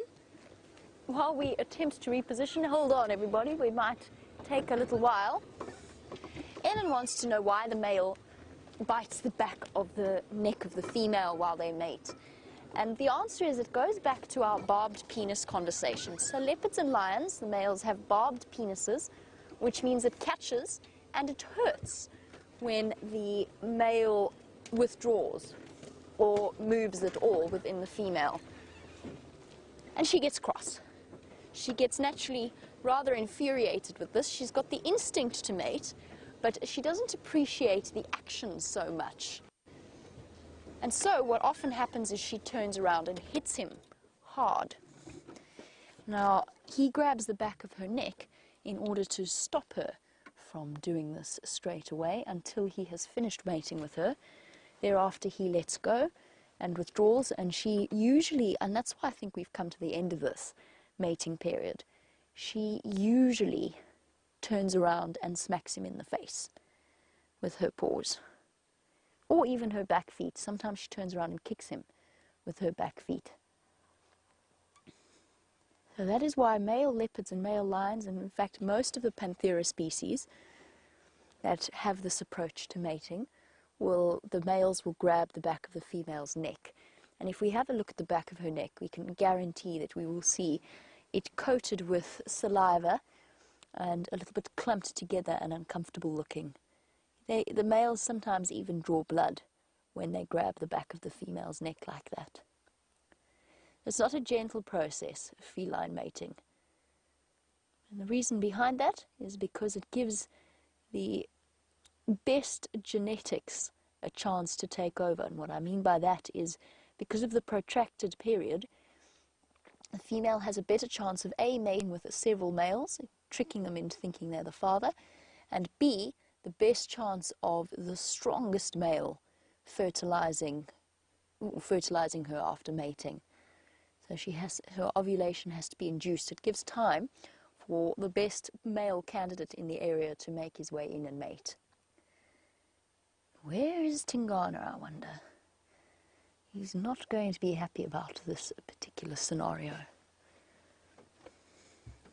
But perhaps he is otherwise occupied. Tingana is the dominant male leopard in this area. Shame, and I think we can let poor old Brent off the hook now. He's been standing by waiting for these leopards to pop out, and they keep going flat. I don't know if he still wants to come in, and join us, in which case he's more than welcome, since it's just us, or he's welcome to move on. I can't imagine he's having a ball sitting on the road, waiting for them to come to him.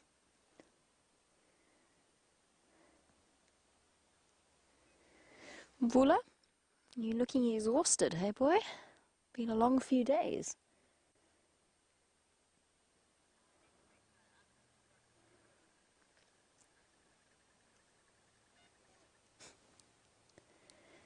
This is absolutely marvelous.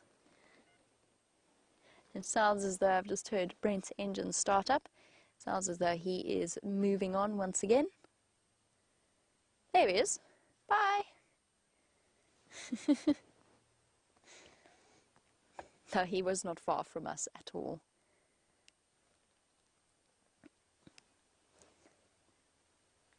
Oh, is she going to make another approach?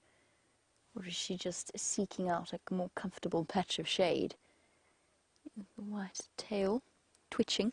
I always get the impression with leopards, whenever I see them mating, I always get the impression of slight bitterness and frustration on both sides, in that their solitude has been intruded upon.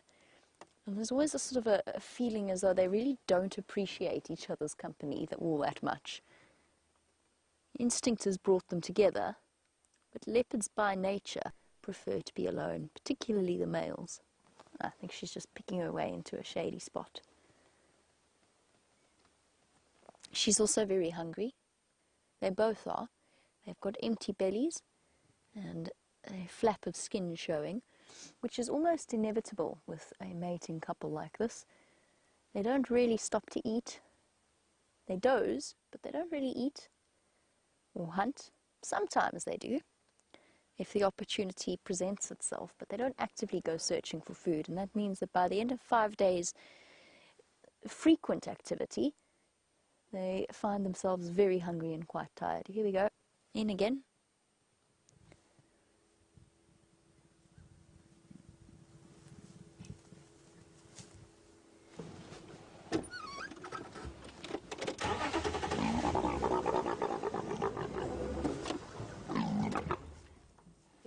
See that fury. Sorry, we tried to get the branches out of the way, but that was over quicker than I thought it would be. Grrr. Yes, girl. Cross. Could see there that brief swat at his face.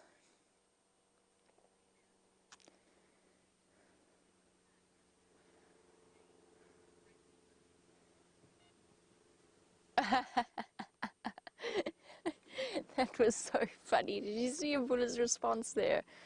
No, lady, not again. Not right now. He just gave her such an angry look.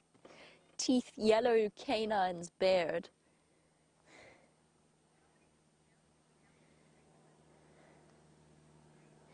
And hello to James, and welcome on our sunrise safari. You want to know how many females the male cats mate with before they are finished?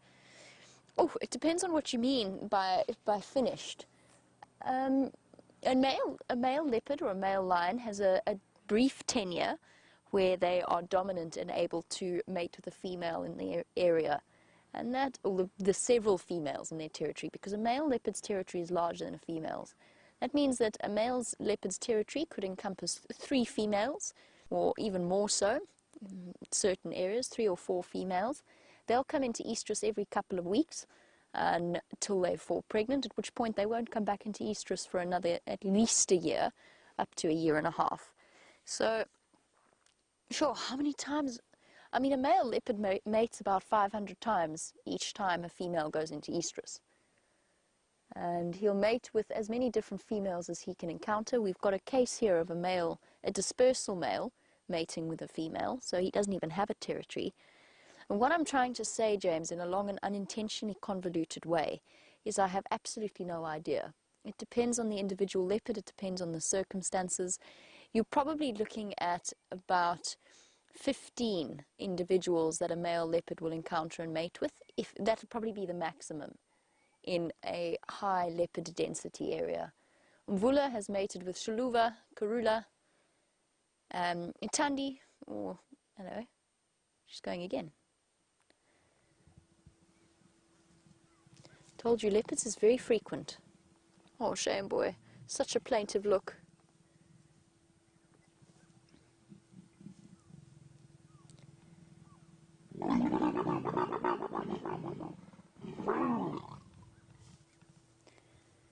The sounds of a leopard mating pair are just incredible. And that's what I heard ages ago when I got out on the road and said to you there's tracks of leopard, well, there's tracks of something. But my brain was a bit slow on the uptake.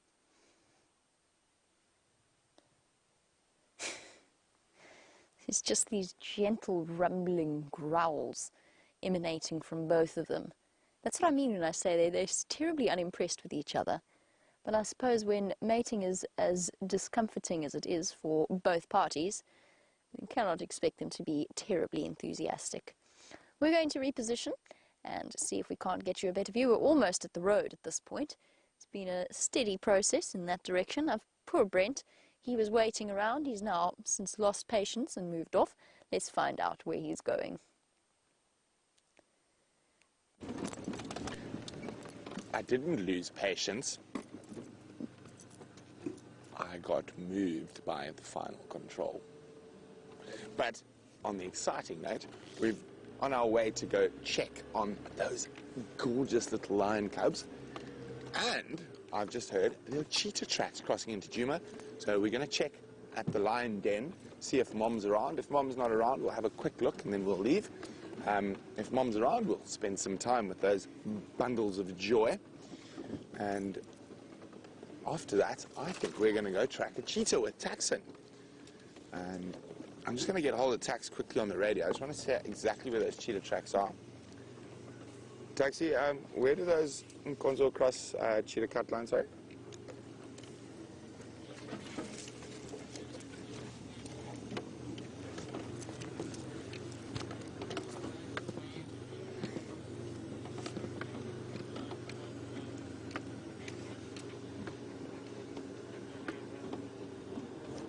Copy, thanks. I'm near Buffelshoek. I'm just going to check the Ngala Kaya and then I'll come give you a hand.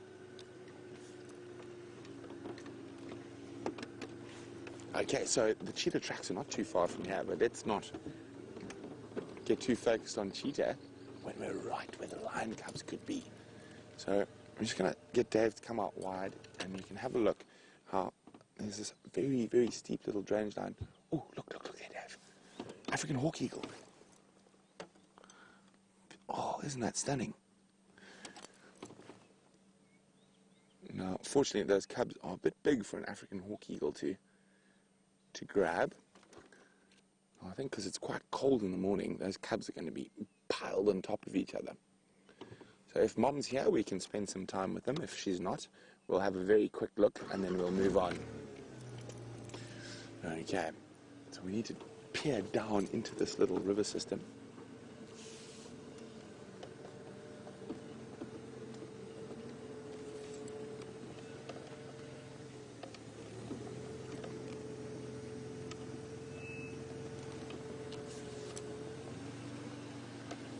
Now,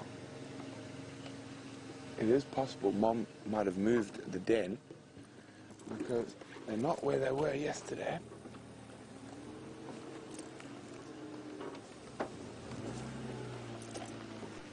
And they could be right up against here where we can't see. But yesterday they were right in there. Now, Mom might have moved them. She does that. Well, they're not underneath here. So it looks like Mom's actually moved the cubs. And that's probably a good thing. So what lions do is... Have you got something? Oh. Oh, there they are. Hello, little bundles of joy. Mom is not here. So they've moved out of the drainage line. They're in the little, or the fallen down knobthorn thicket.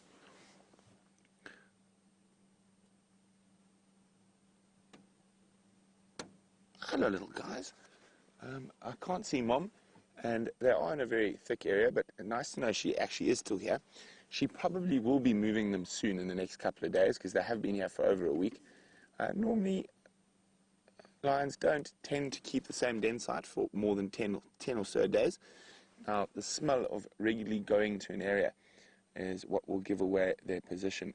So, to stop hyenas and other predators finding the cubs, they normally move them about once every 10 days. Oh, they are so cute.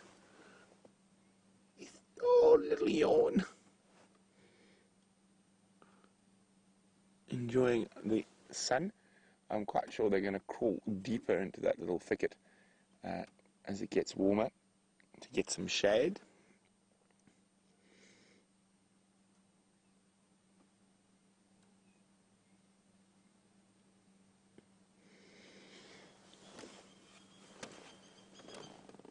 You hear a bird alarm calling his mom on her way back in behind us. Can you have a look for me there, Dave?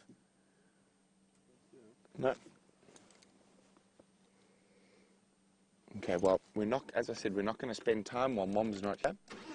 We're going to leave those little bundles of joy to themselves. And hopefully Mom will be here this afternoon and we can spend a bit more time with them. Good spot there, Dave. I was so concentrated on looking down that I didn't look up.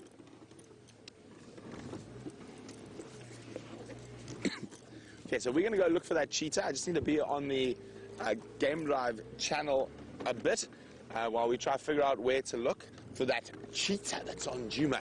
So while we do that, let's go back to Jamie and the leopards.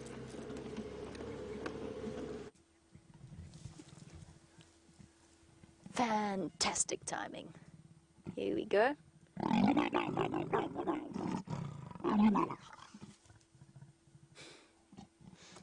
She didn't even turn around that time.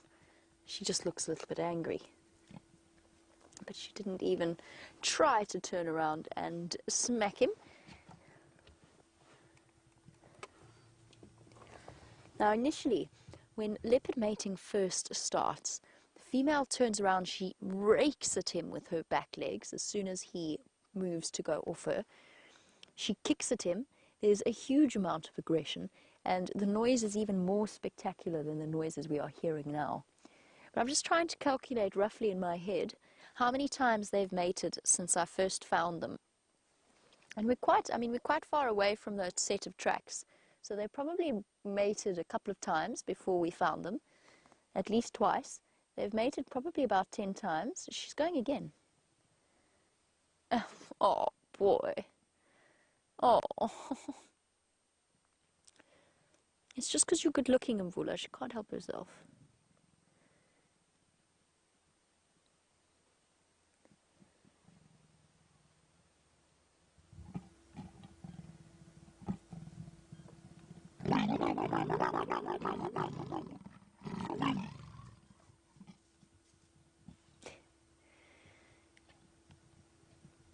Right, so that was within the space of about 1 minute and 30 seconds of each other. They've probably mated about 15 times since we first got here, because while you were with Brent, they mated twice, very fast.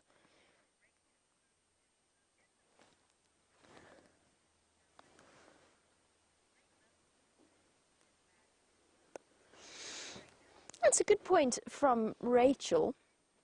Now, Rachel said, isn't Mvula's gene quality potentially weakened with age?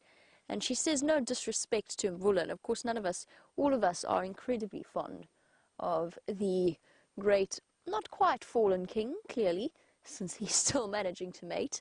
Rachel says, is he not a bad choice? Not really. Yes, certainly there's a decline, an inevitable decline in fertility. There might be a decline. Oh dear. Oh goodness, it's going to get tricky. She can't search for him. He's gone into hiding. At this point, I imagine he's considering witness protection programs to get him away. Okay, guys, we better move, otherwise we are going to lose them. Rachel, I don't think he's a bad choice. It's the interesting thing. I mean, males versus females. Most male species stay fertile and virile until male, that is, until they reach the end of their lifespan. It's the females that go through the menopause. They've got a limited production of eggs in their lives. Is he still here? I'm just trying to see exactly where he is, because I don't want to drive on top of him if he is here. Is he somewhere in... Oh. Oh, yes, there he is. Oh, sorry, boy. I was about to come round you there. That's definitely not going to work. Oh, you picked a difficult spot. I think that might have been the intention. Okay, in that case, Brian and myself will forge a different path around. It's going to be difficult. We've got quite a few trees in our way. I don't think Mvula's a bad choice, to be 100% honest with you. I think he's still... Look, 1 or 2, there might be a limit to his fertility. It might be reduced, but he'll still be fertile, and his genes will be absolutely fine, because that you've got that constant production of sperm. It's not like the ovum, which is, as I said, limited in number. You're born with the number of eggs that you are going to produce within your life if you're a female mammal.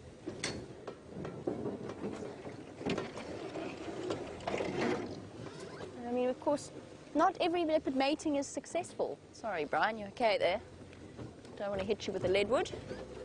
Just like couples trying for children often have to try repeatedly in order to fall pregnant. Okay, we're taking the long way around.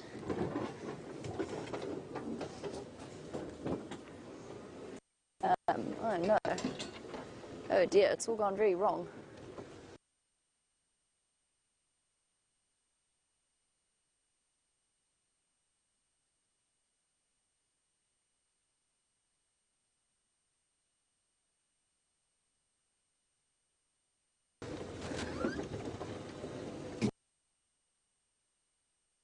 Not the best news in the world. At the moment, I'm trying to limp homeward. Wendy is not behaving as well as an old vintage lady should. The clutch is slipping and the accelerator is sticking, which makes for quite interesting times. So we'll bumble along, and then suddenly the accelerator will just go boom, and we go fast, then we go slowly. So we can have 2 vehicles out on the sunset safari.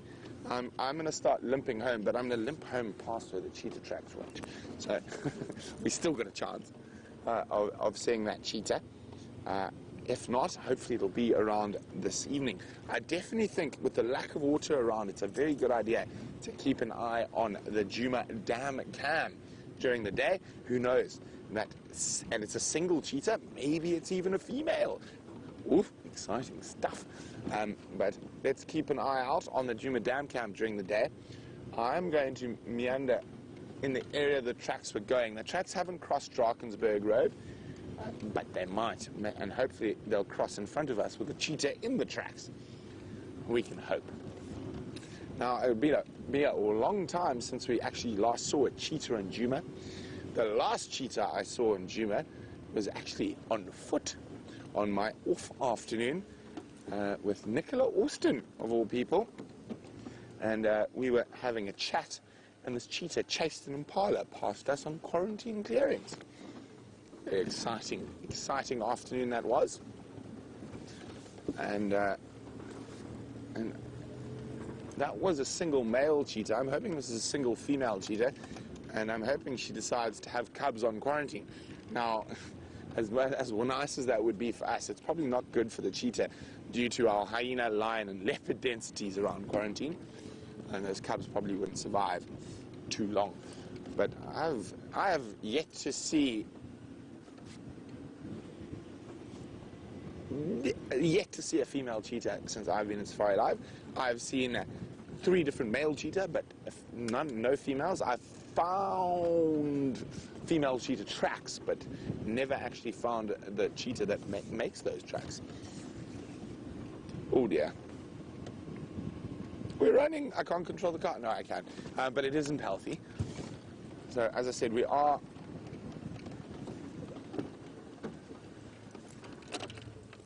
There we go. We've got some kudus here. Hello, little one. There's a young sub-adult kudu. Oh, and one lone impala who thinks he's a kudu. And to the right of the male there. There we go. Chilling. Look, it looked like he was following the kudu around. Now, it's not uncommon to get mixed antelope associations. And the more eyes there are, the better to spot the predator with, and the less odds you are going to be the one who's eaten. So if I was an antelope, I'd cozy up to any other baby antelope of another species, because they are the most likely to be eaten.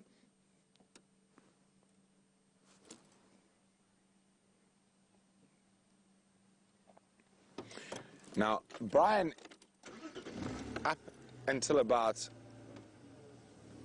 2 months ago, I would have said very, very rare and no, Brian, to do the antelopes interbreed.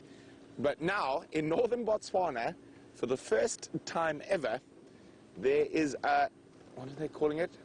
A watchwee, which is a cross between a waterbuck and a lechwe. And it is in the Cylinder Reserve in northern Botswana.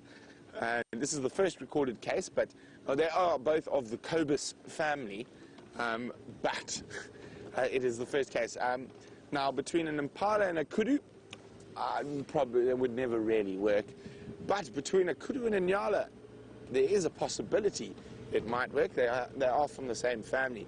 But generally what happens when these, if it does happen, and it's very rare in the wild for it to happen, normally it happens when people put them in a closed space together. But if it does happen, the offspring, or the watchwee, or what would you call a kudu and a nyala combination, Dave? Nyadu. Nyadu or dunya. Generally that nyadu or duya or watchwee will be unable to produce offspring, so they will be barren. But it is possible, but the antelope have to be of the same family. So the same family, we've got bushbuck, inyala, and kudu, but impala being on their own family, there wouldn't be any chance.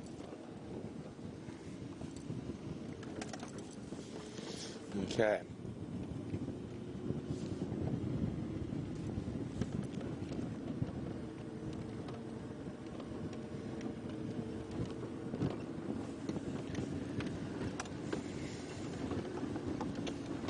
Hi, Lucy.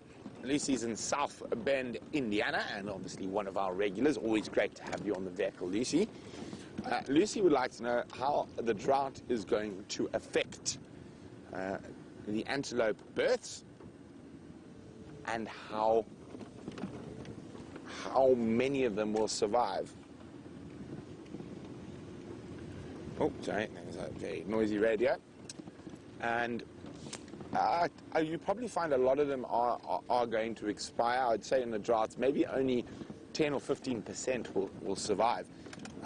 And when it comes to the seasonal breeders like warthog, they're not an antelope though, but wildebeest and impala, it's going to be very difficult to say. So I think the birthing will probably happen, but whether the females are going to be able to lactate successfully, produce enough milk for the offspring, we're only going to be able to tell come November. And of course we might have rain before then, so it might be lush and wonderful, and the females that survive the drought will be able to produce much luscious milk for the new offspring. But as again, I think it's probably the best way to put it is, out here everything's not an exact science. Well, I suppose it is, but a lot of stuff we're guessing, and we can't really say for sure till it happens. So we're going to have to wait and see. With things like buffalo, you probably find they've got nearly a 90% mortality rate on calves at the moment because of the drought. And that's because they're bulk grazers, so they're not so picky, and because they live in big herds, they have to cover now big distance between water and food, and that's what's probably causing a lot of trouble for the youngsters. And you can see there's barely a blade of grass around.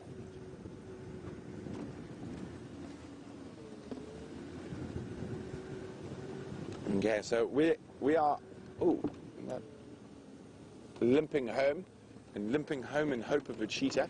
But while talking about one spotted cat, let's go to two that we actually have.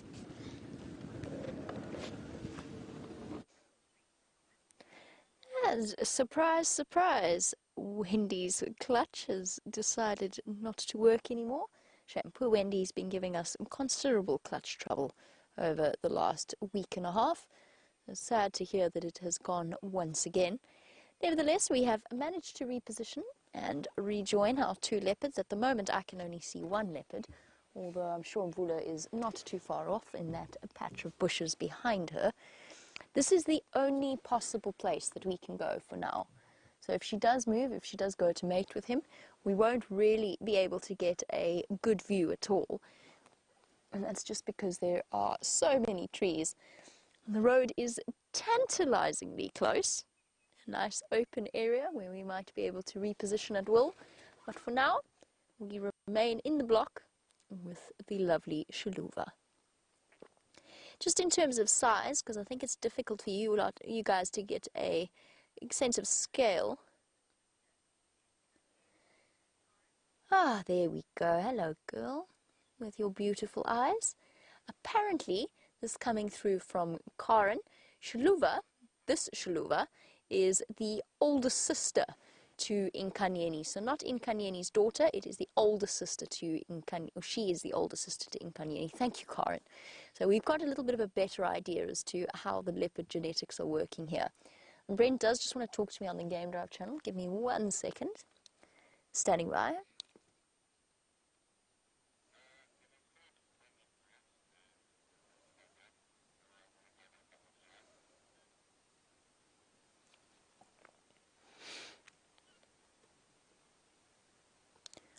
Copy. Let me know if you need help. Brent seems to think that he needs to pass that message on, that he might have to walk home if he doesn't take Wendy back right this second. So Wendy had best limp home as quickly as possible. We definitely don't want our poor crew having to stroll on back. That would be most tragic. Right, and back to our lovely Xiluva. Karen, thank you so much for that information. It is fascinating. What I was trying to say earlier was, in terms of size, it's very difficult for you all watching on the other side of the camera to get an idea. Although I think in comparison to Mvula, it might help you a little bit, because most of you have seen at least Karula mating with Mvula at some point or another. She's taller, ever so slightly. Karula, Shadow and Tundi come from a line of leopards that are quite short. Particularly, I've noticed, I feel it with Tundi. She's almost a mini leopard. She's terribly sweet, although she more than makes up with that with her spitfire attitude. She's a tiny leopard, though.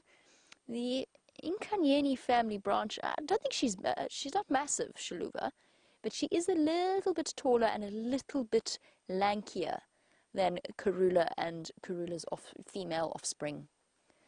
I'm not sure exactly where the connection lies, but there will be, as with all female leopards in an area like this, a degree of relatedness, but I'm talking in immediate family, so direct descendants, rather than cousins, first cousins, second cousins, and half siblings. She's beautiful though. Her eye colour almost matches that of Mvula. I love Mvula's eye colour. There's a certain glow to it that is lovely to look at. Oh girl, you're trying to find a nice comfortable spot there.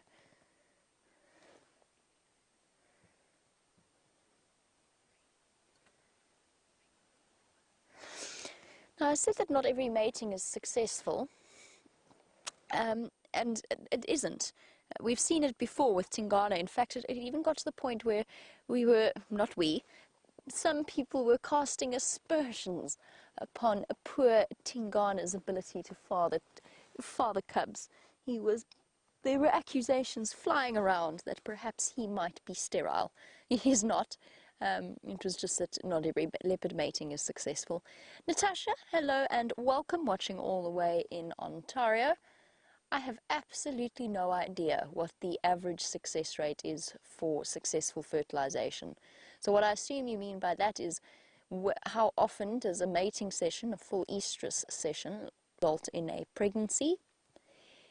Natasha, if I had to guess, but it is entirely a guess, and it certainly will be different around the world, it will be different with individual leopards, it will be different in different areas. If I had to guess, I would put it somewhere at around 40 to 50%. It is a pure guess. And the reason I say that is you usually see female leopards mating about twice before they then fall pregnant. Oof, it is such a difficult one though. That's a thumb-sucked percentage. I'll be completely honest with you. It's totally sucked out of my thumb. One thing I can do is have a look and see whether there's been any research into it. So while the wounded Wendy and its courageous crew limp their way back to camp, let us head across to them so that they can describe in detail their journey to you all.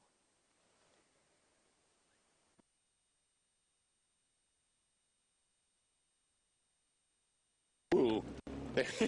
You never know quite what Wendy's going to do.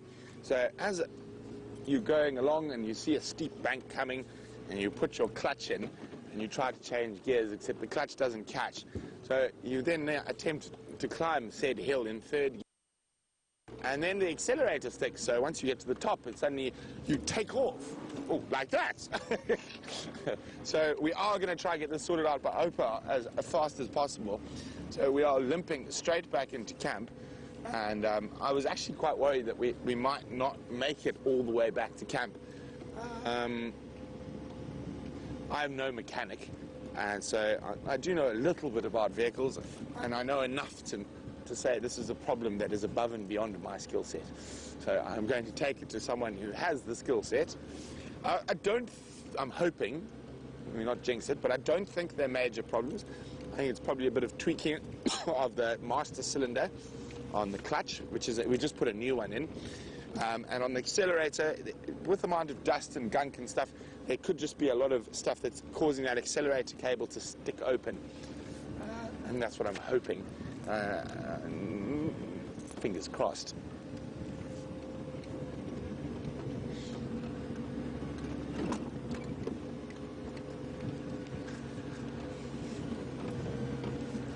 Hi, Soraya and Dr. Rob in New Jersey. They'd like to know what I'd do if an elephant charged me and my vehicle wouldn't start. I would have a very stern word with the elephant. I might use some very choice language. There's a wonderful Afrikaans word that all animals seem to understand. Voetsak, which is a very strong term, go away. And I think Afrikaans is a wonderful word to shout in because it's so descriptive. Voetsak! See, it's not voetsak, it's voetsak! That generally works with most animals. Elephants, probably a bit of "Hey, something like that generally stops the charge. Dave thinks that's quite funny. Now, and I have used bad language at an elephant before, but I've matured, and these days I try not to swear at the animals when they're charging. I tend to just give them a stern word. Oh, look at that! A family of Natal Franklins scurrying across the road after their morning forage on quarantine. They've done really well. So they had 5 chicks, and they've still got 4. And out in this part of the world, to get that many to that size is very impressive.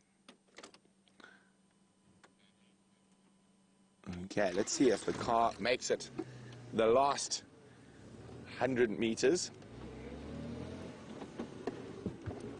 And it does have a mind of its own at the moment. So I think I'm going to go straight over the pit.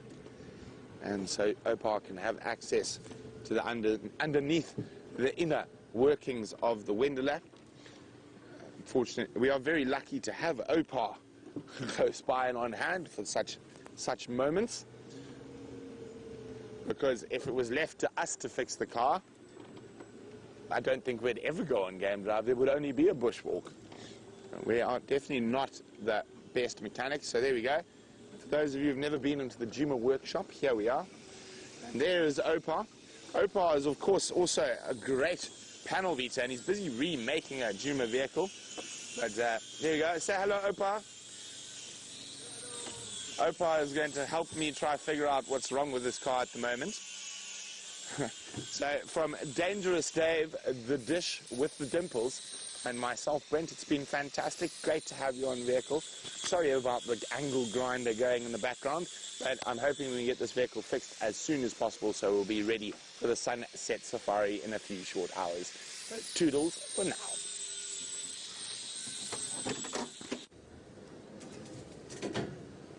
Brent will definitely be ready for the sunset safari because luckily we have Herbert on board. He will be able to walk with us, so never fear, even if poor old Wendy is not ready. We will have a walk out and about. Oh, goodness gracious. Ta-da! We have made it.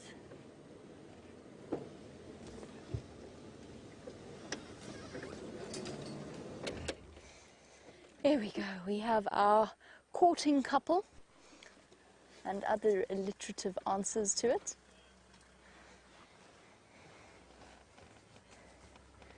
And we do have other vehicles coming into the sighting at this point. So whilst we've been fortunate to have it all to ourselves, oh, here we go again.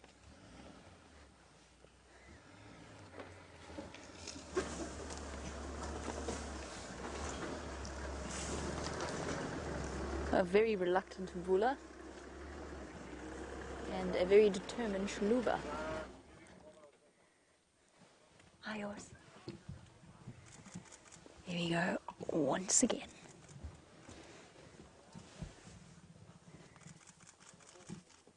Oh. She decided they were too out in the open and that perhaps the protection of that bush would be better.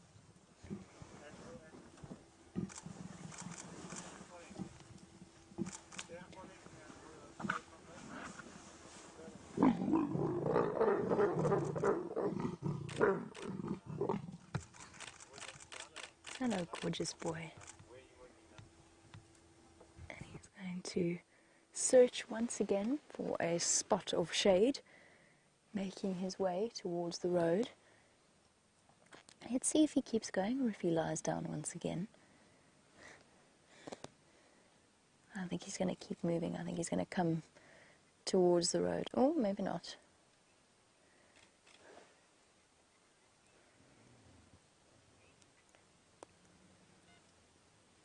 While Mvula sniffs the ground where Xiluva was lying a little bit earlier, James Richard, yes, because leopard mating is such a noisy affair, it absolutely attracts attention. Look at those teeth.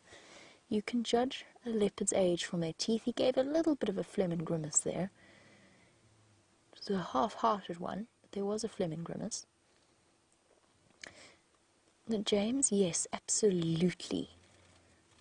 As they walk towards us. Oh, extraordinary. Oh, well, as he walks past us. Right past Eors's vehicle. Imagine being in that vehicle. It's the most awesome feeling in the world.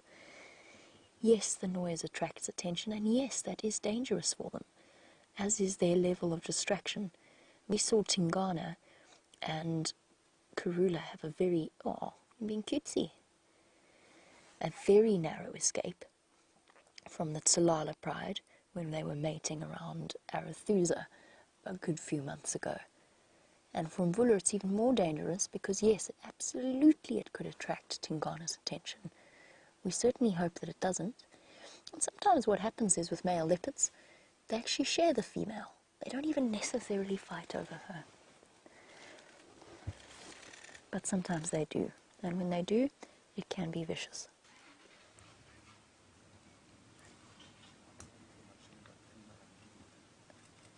Thank you. Xiluva. 2007, yeah. Perfect. There's 2 Xiluvas apparently. Perfect. Mother is beacon female, father is Jordan. Mother is beacon female, father is Jordan. Thank you, yours. You guys go ahead. Alright guys, we're going to let the others go through, in theory. Perhaps they can forge a path for us to get out of this block. We've been doing a lot of path forging. Let me try and move out of everybody's way. This is tricky. Usually we would go over to Brent, but since he is having an early morning, he's going to... we're going to try and do this all together. They're on Gari Cutline. This actually is going to be our last view.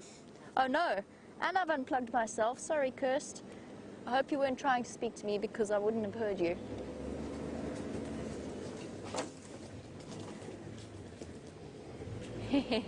Kirsty says she was ignoring me. It's very rude. I gave her mating leopards this morning. Okay, how do we feel about flat tires, everybody? Worth the risk? Worth the risk. Oh.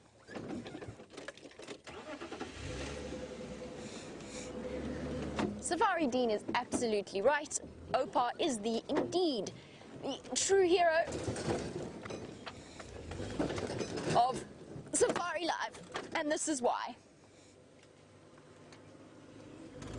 Ooh. You okay there, Brian? Cool. I've got a ripped muscle in my ribs. That's all right. Shake it off. Try and dodge the leadwood trees, which obviously we don't drive over. That is illegal. Here we go. Safari Dean is 100% right. The vehicles obviously work very, very hard, and Opar in turn works very, very hard at keeping them together. And he does a marvelous job, and unfortunately, we have just missed them, disappearing into the most, good there, Brian? Impossible spot. Sorry, they've been flat the whole time. Xiluva. I think Ephraim's testing me. He's got a smile all over his face. Okay. This is where it gets impossible for us, A, to follow, and B, to have signal, guys. So although we've had a marvelous morning, which is becoming my new favorite phrase because it alliterates so nicely, we have potentially reached the end of Rusty's ability. We don't, as wonderful as Opar is, we don't need to test his skill anymore. We've had a great time with them. I can't go in there. Oh, there they are. Never mind, I'm an idiot. Can you see it there, Brian? There we go. We've got surprise last view, depending on whether or not they stay here.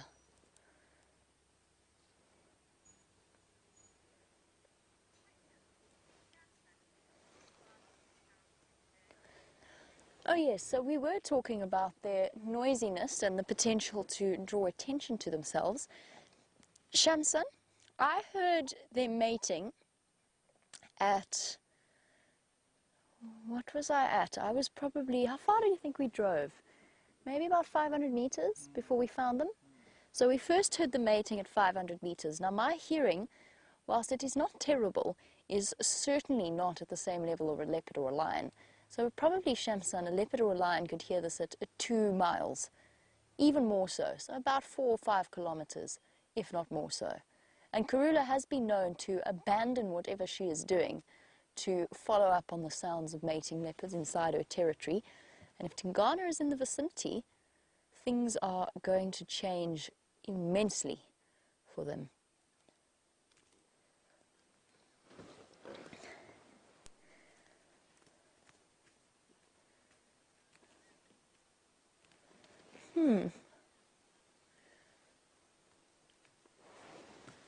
Let me just let the guys know that we've still got them, because they've now raced off in search of them.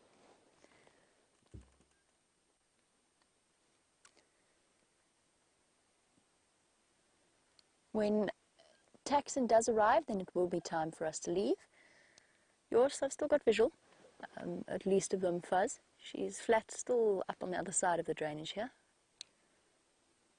There's the male. No, there's a female.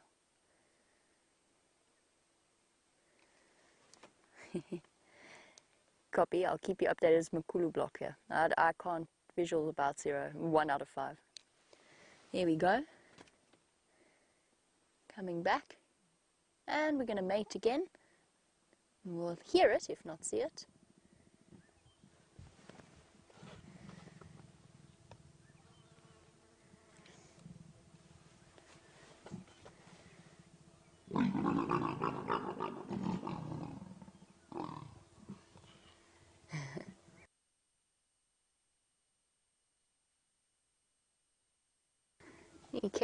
He actually approached her that time, which was interesting, from what I could see briefly in flashes of spots through the trees.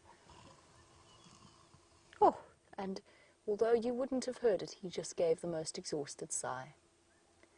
This is definitely something we will be following up on the sunset safari. I'm sure they will still be in the vicinity, and given the wide distance that the sound of mating leopards travel, we've got a very, very good chance of finding them again, even if we have to leave them in the next few moments.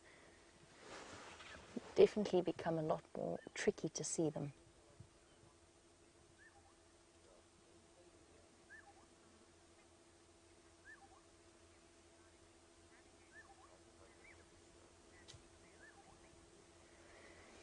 And Kathy's been thinking about the same scenario that I've been picturing, which is what would happen if Tingana came running in. We've got a couple of scenarios. One is that Mvula would just run straight. The other is that they would lie next to each other and growl at each other. The other is that they would both mate with the same female. And the reason I say that is because there have been several recorded sightings of 2 relatively dominant males that have reached not a truce, I wouldn't call it a truce, but an understanding and a standoff almost, a kind of a realization that they are equally matched. And what they'll do in that situation is, while might be unhappy about it, they'll actually take turns mating with a female. That's what I've never seen it, but I have heard about it. I think it must be the most extraordinary sighting to witness.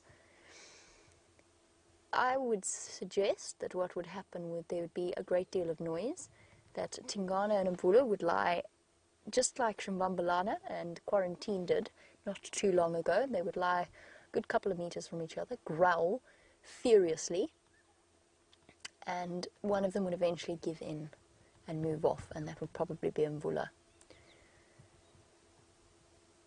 But we don't know. I mean, it's very much a hypothetical.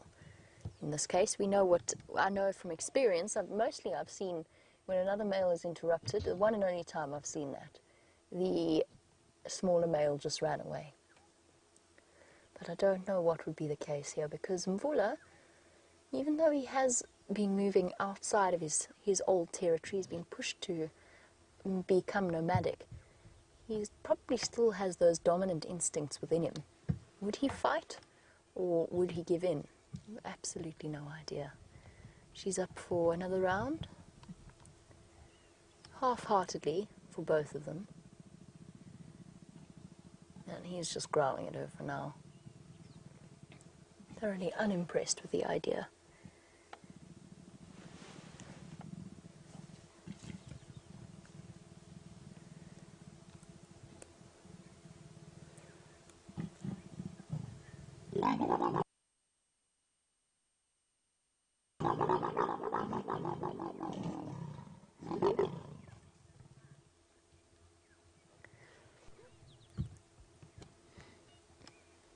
Now that's interesting. So Xiluva might be even older than expected.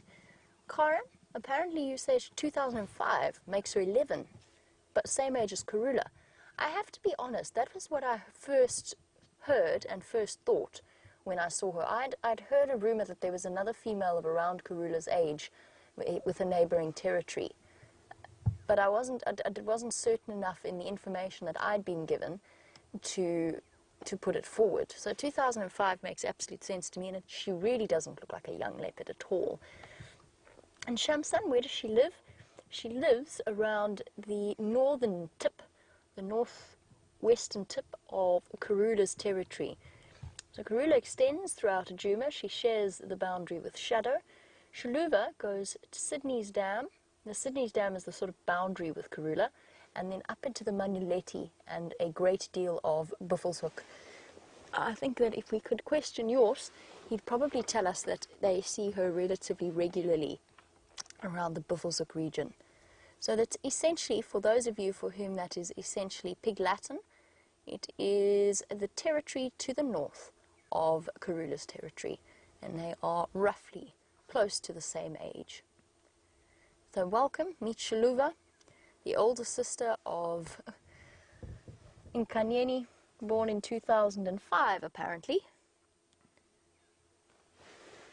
Yes, older sister of Nkanyeni, born in 2005, and her niece, Xiluva's older daughter, no, Nkanyeni's older daughter is also called Xiluva. There you go, clear as mud for all of you who wanted a little bit of an explanation and some clarity there. Definitely glad I could provide. We've just got two flicking tails at the moment, and that's pretty much the view that we have. Unfortunately, I think that sort of means the end of our sighting. I just want to get onto the Game Drive channel before we leave to make sure nobody else wants to come and find them, because their chances of spotting them without knowing where they are relatively slim.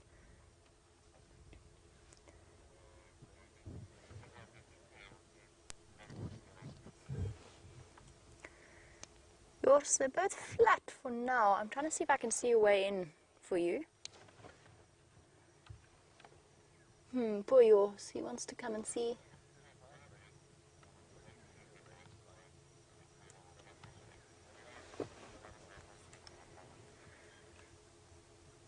Copy. They're still quite far from going into the drainage itself. I've got visual from where I am.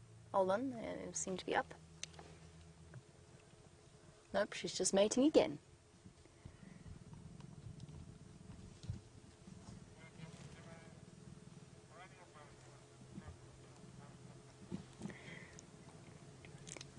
You're welcome to Tax.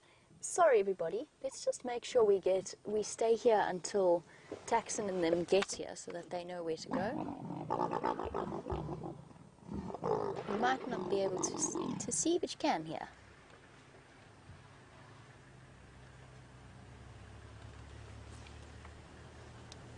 Yeah, yours keep coming. He's now mobile to a bit more into the open. Coming straight towards you now. Awesome.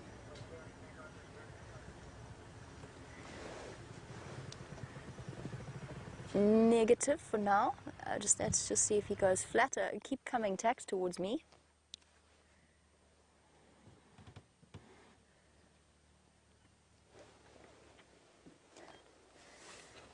Where did he go? Is he still walking? Yes, he's still walking towards yours. Okay. All we're going to do is we're going to show Tax in and get a visual of him. Yeah, Tax goes straight into the fire break. He's going to go down in there. There goes our female. Last view of the lovely Xiluva. and then we shall leave them be, because things have got very tricky.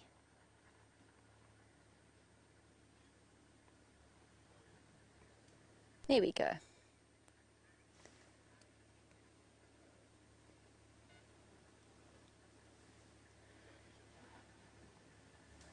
Let us not abandon hope just yet. I just want to make sure, because if they do cross into Buffelshoek, then my plan for finding them on the afternoon sunset safari will be scuppered. We will not be able to follow up there because we can't drive in that area. So before we go racing off, let's just make sure we establish the direction that they're going in. I think they're just looking for some shade. They might be looking for some food as well, though. I'm a little bit concerned about even Rusty's signal in this drainage system, though.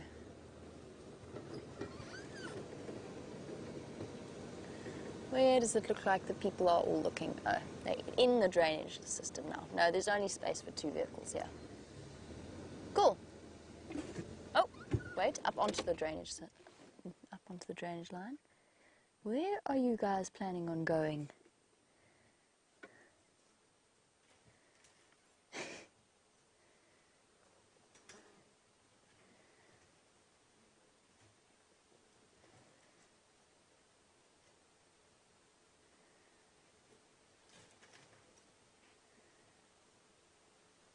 She's going to lie down there on the drainage line wall.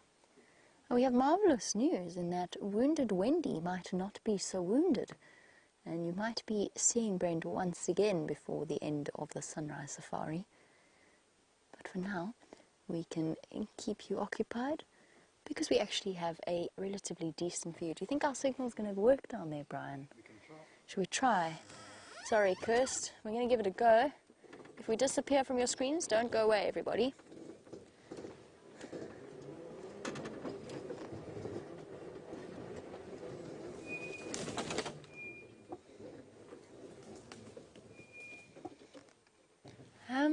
I think this might be the easiest way of doing things for now. I don't want to go too deep in case we lose our signal completely.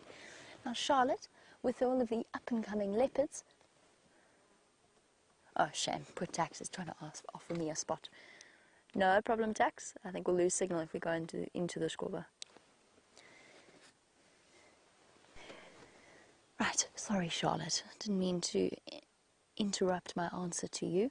So Charlotte's thinking about all of the up-and-coming leopards and was wondering if there's enough territory to go around, and whether or not the dominant leopards automatically make space. It's a balance that is struck, and it differs from place to place, Charlotte. So if there's lots of impala and it's a really idyllic place, then leopard territories just get smaller. But in the northern Sabi Sands, which is where we are, their territory sizes are much larger and relatively well established. So what will happen is, to be completely honest with you, a lot of our leopard characters are reaching not the end of their lives, but the end of their lifespans as a territorial leopard. We think Mvula's already pretty much got there. So he is going to be pretty much nomadic from here on out and just dodging the other leopard species, and that's what young males do as well. Now, there's only so many males that make it to the dominance age and successfully manage to establish themselves a territory. Females, it's sort of equally the case that the mothers will pass on bits of their territory will get smaller and smaller, but they also get older and older. And for Karula, she could live up to 18 years old, but she is 12 now. And chances are this could well be the last litter that she has before and even old female leopards often disperse and become nomadic. So that's how the leopard population deal with the conflict of territories, the conflict of areas. I have absolutely no idea where the other leopard has gone. I think they might be further into the drainage system. We'll stick with our view for now, as it might be the last. They're very, very close to our boundary, so there is a chance that we won't be able to follow up on the sunset safari.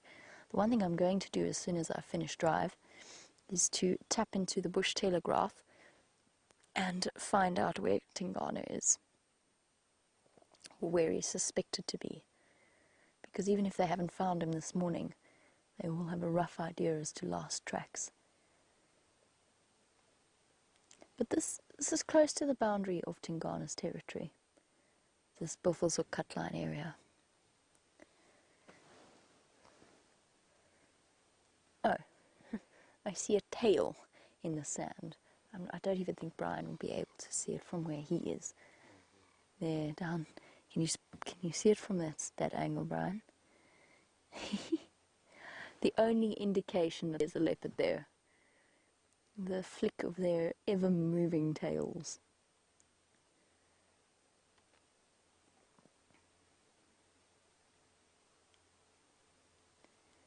Cool.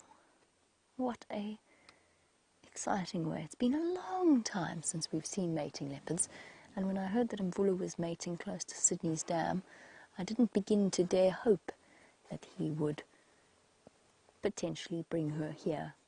Marvellous to meet a new leopard, and also wonderful to have mating leopards once again. They came as a bit of a surprise. Hey Brian, we accomplished what we set out to do. We got the static sighting so we didn't have to drive anywhere, or at least not far, in the chilly morning air. And now the sun is right up, and that's actually why they've slowed down, by the way, in terms of their mating. They go through those bursts of activity, but now that it gets warmer and warmer, they're going to be quite content to settle in the shade and catnap for the rest of the day.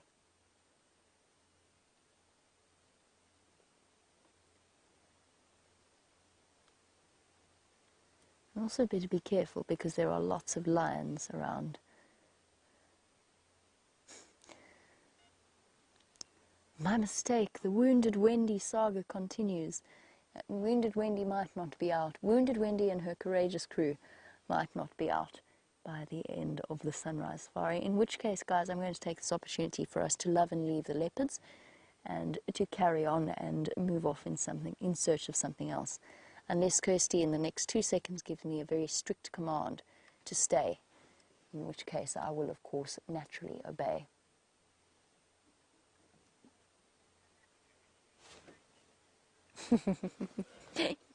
Kirsty says as long as I go find some Ellies. Standing by.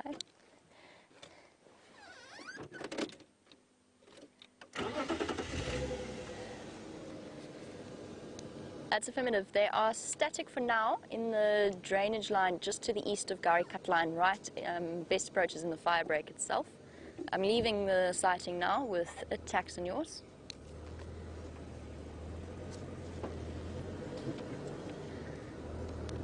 That's affirmative. You should be able to make your way.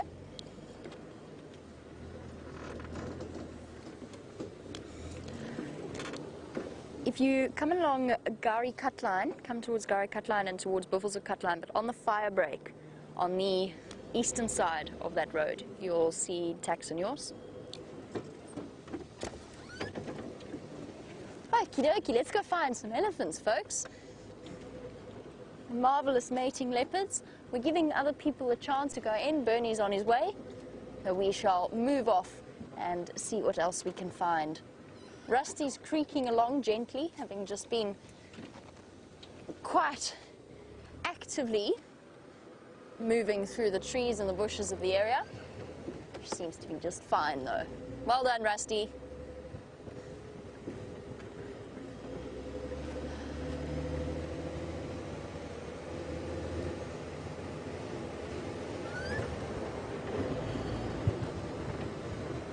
Okie dokie.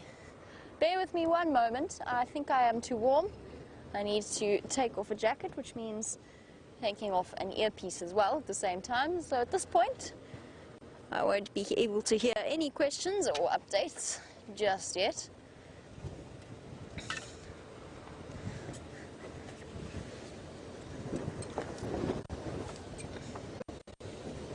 There we go. Pretty much. Whoopsie.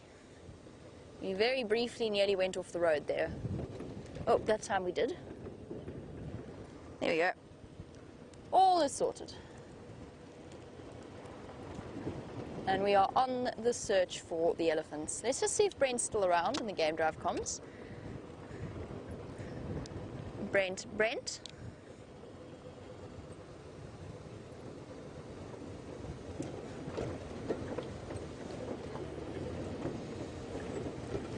He's ignoring me, not listening. Ah, there we go. He made it. Brent, where did you leave those in Glove?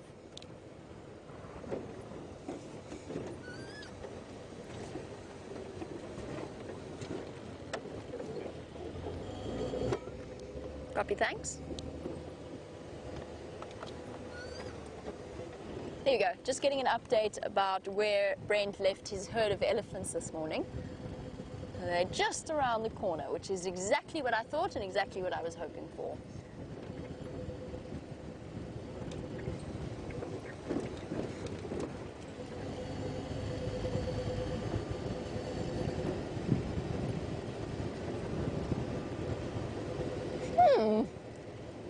The suspense was killing me, waiting to find out if Wounded Wendy would make her way back out again.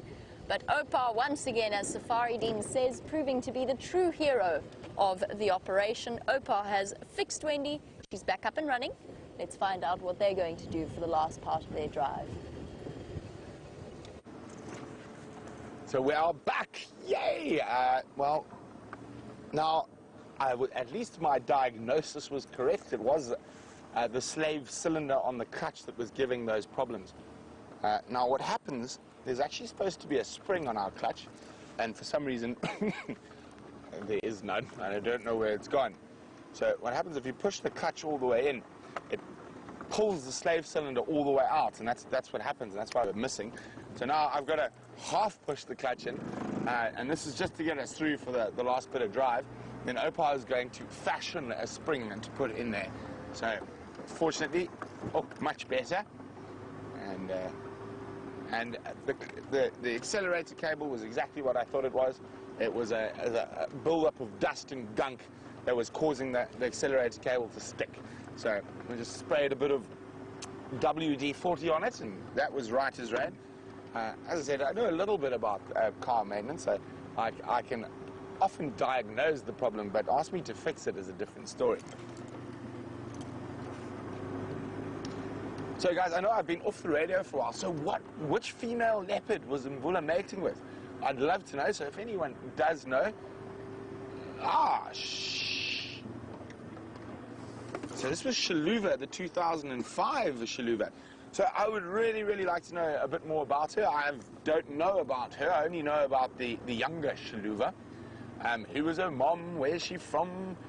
So if you guys have any of that info, please send it through to me, questions@wildearth.tv or hashtag SafariLive on Twitter. Now that is fascinating. So I don't know, I'm speculating. I'm sure some of you might know a bit more about Xiluva than I do. Now this is going to be very confusing. We've got two Xiluvas. So we can probably, what do you think we should do? We can call it 2005, so she's quite old. We've got, I'm trying to think, I don't know. How would you decide between the two Xiluvas? They've got the same name. So is Xiluva old and Xiluva new? But that's a bit boring. We can do a bit better than that.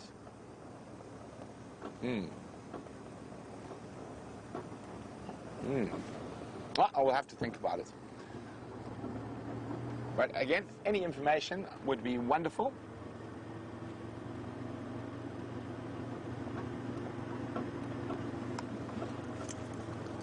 Hi, a Penny Pine. A Penny Pine's wondering, where did the original game safaris? Oh, they're lion tracks here. Going straight up the road. We'll follow them for a while. Penny Pine's wondering, did the original game safari start in Kenya? Yes, but the sort of original off-road crashing, and like we have in the Sabi Sands, was actually started in the Sabi Sands. Private reserve was originally Sabi Sands. So the safari industry started in Kenya as an offshoot of the original Kenyan hunting industry. So while the men were out shooting, the ladies would go on safari, and then it turned out that some men didn't want to shoot everything, confusing. Okay. Just making sure the lions didn't go down this big path. They didn't. And so that's how it originally started. So while the men were out hunting, the ladies would be taken around by generally a junior professional hunter as their guide and take them to see the animals rather than shoot them. And that is how the beginning of the sort of safari business in Kenya started. But in terms of private land and lodges, the first place to operate like we operate on a daily basis was just to the south of us, or the southeast of us, and it was Mala Mala. Shortly after Mala Mala came Londolozi, and then Sabi Sabi.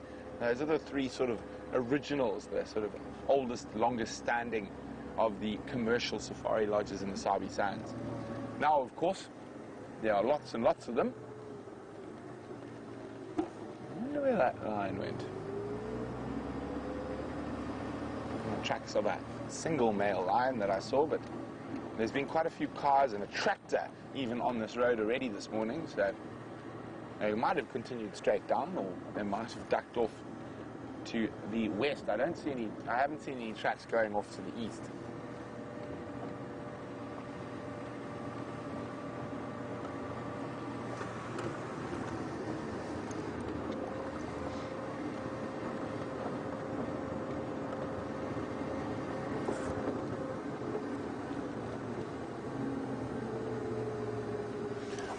Thanks very much, Karen. Who's given me a little bit more information on Xiluva 2005. Born to the Beacon female, who was the dominant female in Buffelshoek for many years. And she's the older sister of Nkanyeni. Oh, she must be a beautiful leopard. That Beacon female's lineage is very good looking.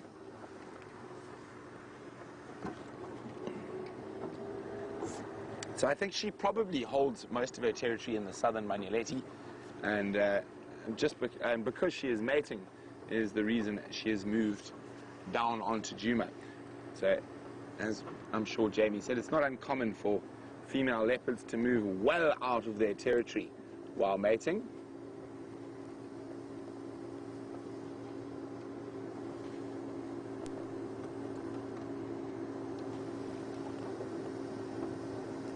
So while I try to figure out where these lions have gone, let's go across to Jamie, who's with some elephants that Dave and I limped past a little earlier. There we go. We have found the elephants that Kirsty put in a request for, admittedly in a very dense spike thorn thicket around a vulture's nest. Luckily for us, I spy one on the edge of the road, and we might be able to sidle up a bit closer and get a good view of it. There you go. A shape of grey. Oh, we might not need to. Hello, little one. Now, although we can't see them, we do know that we are absolutely surrounded by elephants at this point. I can hear them in a sort of a 180-degree angle. In fact, more than that, 270 all around me. Just enjoying an early morning feed. Let us try and find a good position to watch them.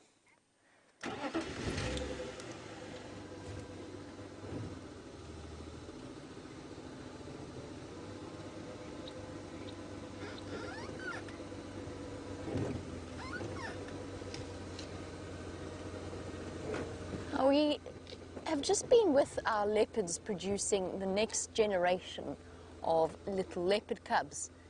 And of course, we've got such a contrast here between the mothering of the elephant calves, like this one, and the mothering of little leopard cubs. Now, although the maternal bond in both cases is phenomenally strong, the elephants will suckle from their mother for up to 3 years before they are fully weaned.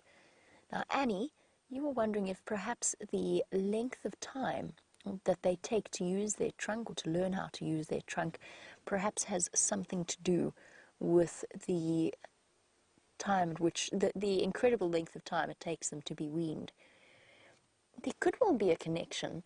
I think that their digestive, I think it has to do with a couple of things. I think that the social structure of elephants has allowed that lengthy maternal care that is presented to all elephant offspring.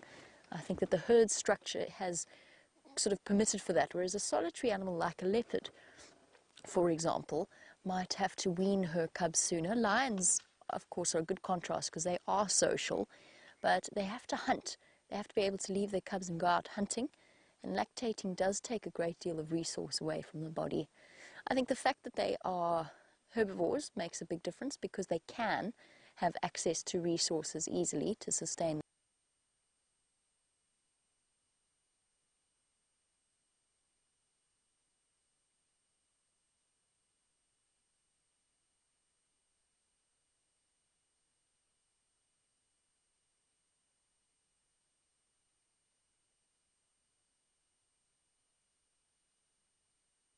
sense. We do have a tiny little baby. Make sure we don't scare anybody here. Hello guys. Don't worry. Don't worry. There we go. Thank you very much. We come sit next to you. There we go, to illustrate the point being made about an elephant baby learning to use its trunk. Also, sometimes coordination takes a little while. That includes navigating the obstacles in one's path. But I will say that the most entertaining thing about baby elephants is to watch them learn to use their trunk. That lack of coordination is hilarious.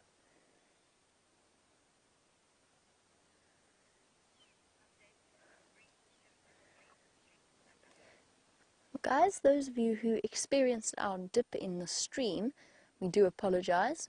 It's something we're aware of and working on, but we seem to be back up and running once again, and so all is well with the world.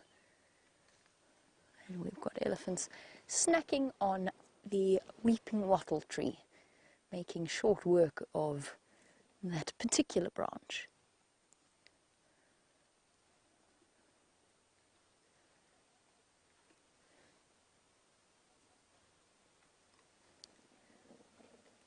Definitely one of the best mornings. The African bush always provides surprises out here. Not the way I was expecting the day to go, but I'm very happy with it. The little one's sleeping now. You're having a rest in the shade of the Peltiforum. Up we get. Oh, shame. Little one, that wasn't a very long nap. Perhaps interrupted by Mom. You've got to be careful where you pick your shade if you're a baby elephant, because there is a chance that the rest of the adults of the herd are going to come and want to munch on your shade tree. Look at what she's doing. She's busy stripping away the bark from the branch itself, basically like a conveyor belt. It goes in whole and comes out minus bark on the other side. As she twirls it. Oh, there we go, we're getting to the end now. Is she going to eat the leaves as well?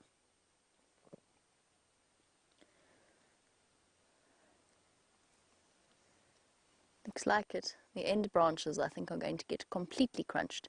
So what she's doing there was she was after the cambium layer, but as she gets to the finer branches, there's a bit more in the way of... Nope, she's actually rejected them completely. Right, here we go, repeated process. A totally intact branch going in one side of the mouth and slowly being crunched out on the other as her molars strip away the cambium layer. Well, unfortunately, not within our view, and taking little one with them. Shame. I always feel a bit sorry for the little elephant calves when they walk behind the adults and they get smacked in the face by the branches that the adults don't see as obstacles, but the little ones don't necessarily appreciate.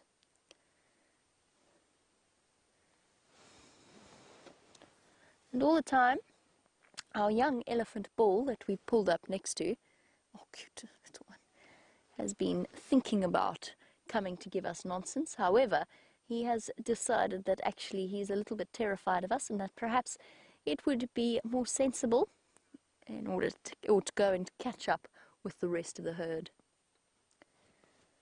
And I think this might be our last view of them for now.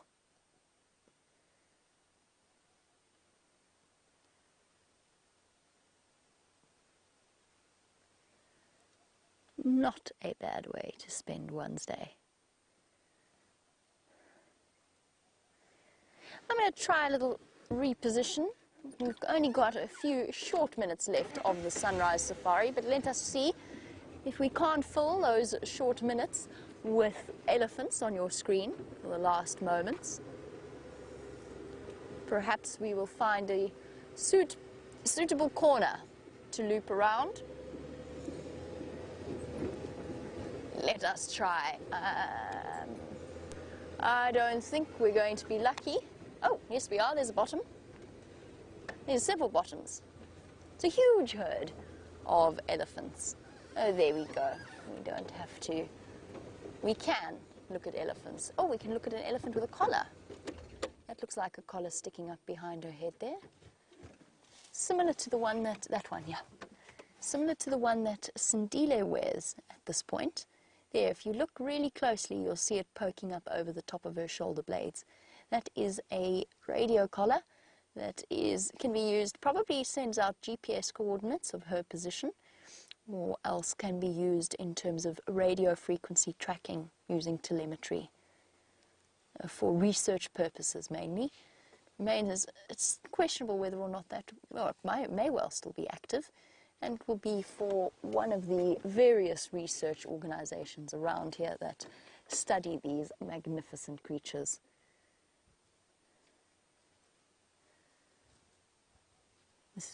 There's probably about, I would guess and say, about 70 elephants here. We just can't see most of them because it's a very thick block. But everywhere I turn, another elephant shape ghosts across behind the trees. And they really are the grey ghosts of the African bush. Beautiful girl. All right, guys, we have come to the end of our sunrise safari. I hope you have all enjoyed it as much as I have. A big thank you to Brian, and a big thank you for Brian's 6 weeks of very hard work. We will miss you and we look forward to your return. And a big thank you, the same message applies to Kirsty in Final Control. We will very much miss having your voice in our ears, so thank you for that. Most importantly, though, thank you to all of you, and thanks to the thumb as well. By the way, I thought the thumb yesterday was one of the best versions of the thumb ever. Thank you to all of you. I hope you enjoyed it. We will catch up again in a few short hours for the Sunset Safari. Bye-bye, everybody.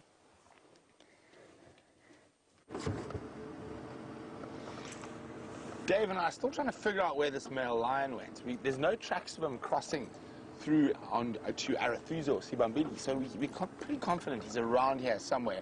So I'm just doing one last little check up towards the gate, but I think this might be a mystery that's going to have to be solved on the Sunset Safari, as I don't think we're going to have enough time to find the male lion unless we spot him sleeping under a glory bush in the last few seconds of drive.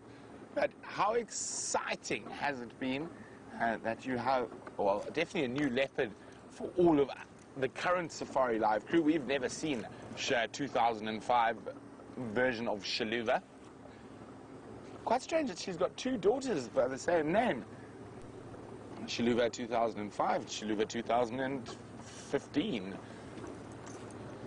But from Dangerous Dave and myself, or sorry, I forgot, Dangerous Dave the Dish and myself, it's been wonderful having. Thanks for putting up with our vehicle problems, but all sorted, and see you in a few short hours for the Sunset Safari.